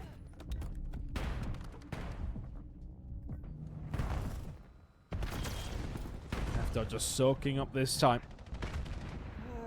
Feels like 4Fun haven't really had too much of an answer over the last few hills. Lucifer is the one who's been asking the questions. One more player on the flank. The 10's actually going to cause a lot of problems here, but he will get picked up. But there's going to be some time, or was potentially... Oh, that is an egregious retail from Aspect. Especially with the drawback. F-Dot shooting extremely straight as well. P2's under lock and key right now for Project 7. We're heading there into. It's getting further and further away. They're stepping up to it as well. Mythics is now joined the ranks here. He's on a 6 streak himself. F-Dot trying to hold down middle at the same time, but it's all fallen a little bit apart here. 4Fun EU now have the bodies to make this a chow here. Sykes straight around the corner. And they are onto the point with rapid speed. And they're off again with the same. And they're off, yeah. Project 7 just find a way through. Feels like one of those hard points where is it time to shake hands and just call the game? I don't know. 4Fun are not like that. But it feels like that's the way it's being played. It's disrespectful from Project 7. The challenge they're taking, the gunfights they're winning. 4Fun just do not have the answer right now. Aspect will find another one to detain. He hasn't really needed to do a great deal because Lucifer and Mythics are absolutely cooking. Oh my word. I mean, off cam, we just seen Lucifer, a 2-piece with a pistol after a kill with the M15. This is just a lights out performance from him. 29 and 12. I think you're right. He really is starting to find form here in this stage. He wasn't quite at it, honestly, to the level we would expect. Him and Mythics played extremely well when we went over towards Dallas. Project 7 got themselves a really good placement. It seems to have given them a little bit of life. Well, at the moment, they are certainly showcasing here. Mythics will drop 2 and the 3rd incoming missile that you earned earlier on. Well, it pays off a second time, and now I think it's going to go down. I'll tell you something, though. They didn't get a lot out of it. I was expecting a bit more. And it's that now. A route back into this game. 4Fun holding down. Try to push through as well. 10 seconds to go over towards P3. F-Dot might actually spoil the party here. He's not going to get caught from behind. There's one. Second doesn't follow. Big kill from Sykes. Where's this one's going to be for F-Dot? Should be with his team. Is not with his... Well, one is, one isn't. You tell me. Aspect now. We'll just be tracking over towards the backside as Mythics will try and cut off everything else coming through field. Finds one on Adenza somehow. And Project 7 can win it here over towards Scrubbers. Didn't even aim in for that second one. Just stuck the barrel in his chest and pulled it. Shotgun them. They are far away here. They are looking to win Project 7 right onto this point. Lucifer is going to call this one out, going across, but already gets shut down. Denza says no. Trying to break in through the front door. They've got the numbers now. The spawns will come out for Project 7. Detained down the stairs, and in they get. They are not looking to end it right here. Question is for Project 7, do you just try and bully this one or go for that rotation? It's looking like bullying, and well, that didn't work. Try to find a way through. Yeah, the spawns are going to be over towards the back side. That 8 seconds is going to probably sting 4Fun though.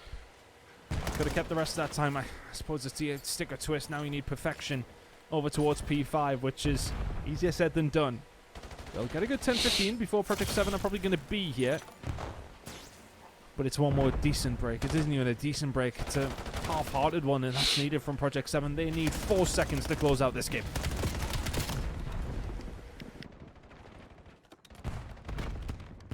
And is there a miracle?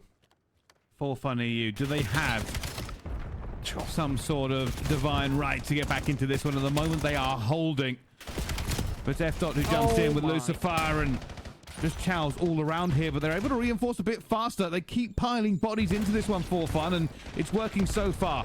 Aspect has reinforcements, more bodies piling into this point as they go one by one, but they are winning gunfights. F-Dots! Oh, could have had a montage right there. Doesn't need it, because Project 7 have called game. They will close it out in 4, up against For Fun. And a convincing performance in map number 4.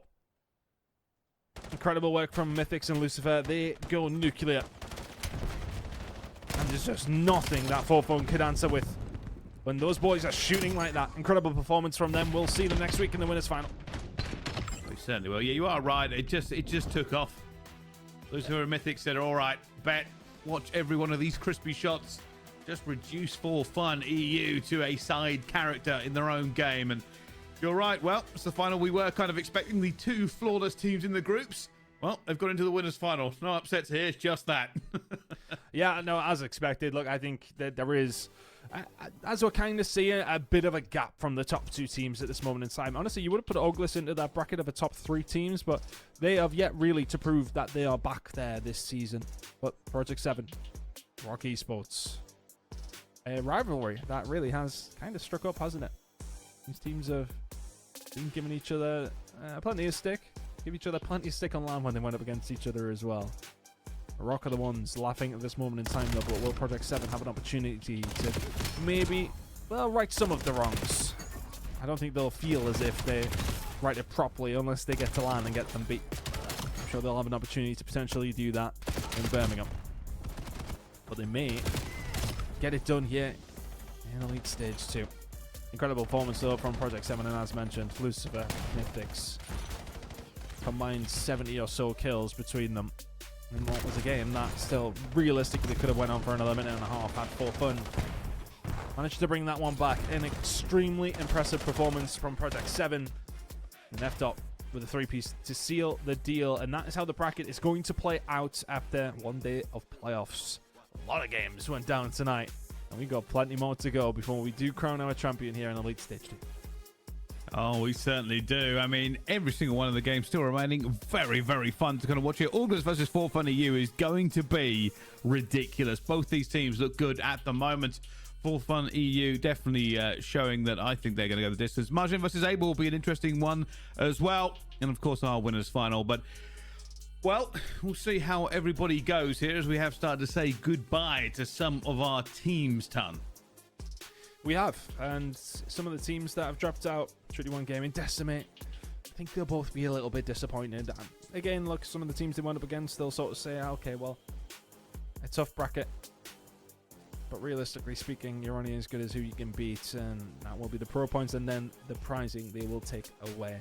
Doubled your money, though, for making it out into playoffs. Some teams do need to finish top 8 in this time around. It's going to be Treaty 1 Gaming and Decimate. The top 6 still yet to be decided. It certainly is. Well, we've had a wonderful day of games here. Some of our stronger teams making names for themselves and making very good cases of why they might end up the winner.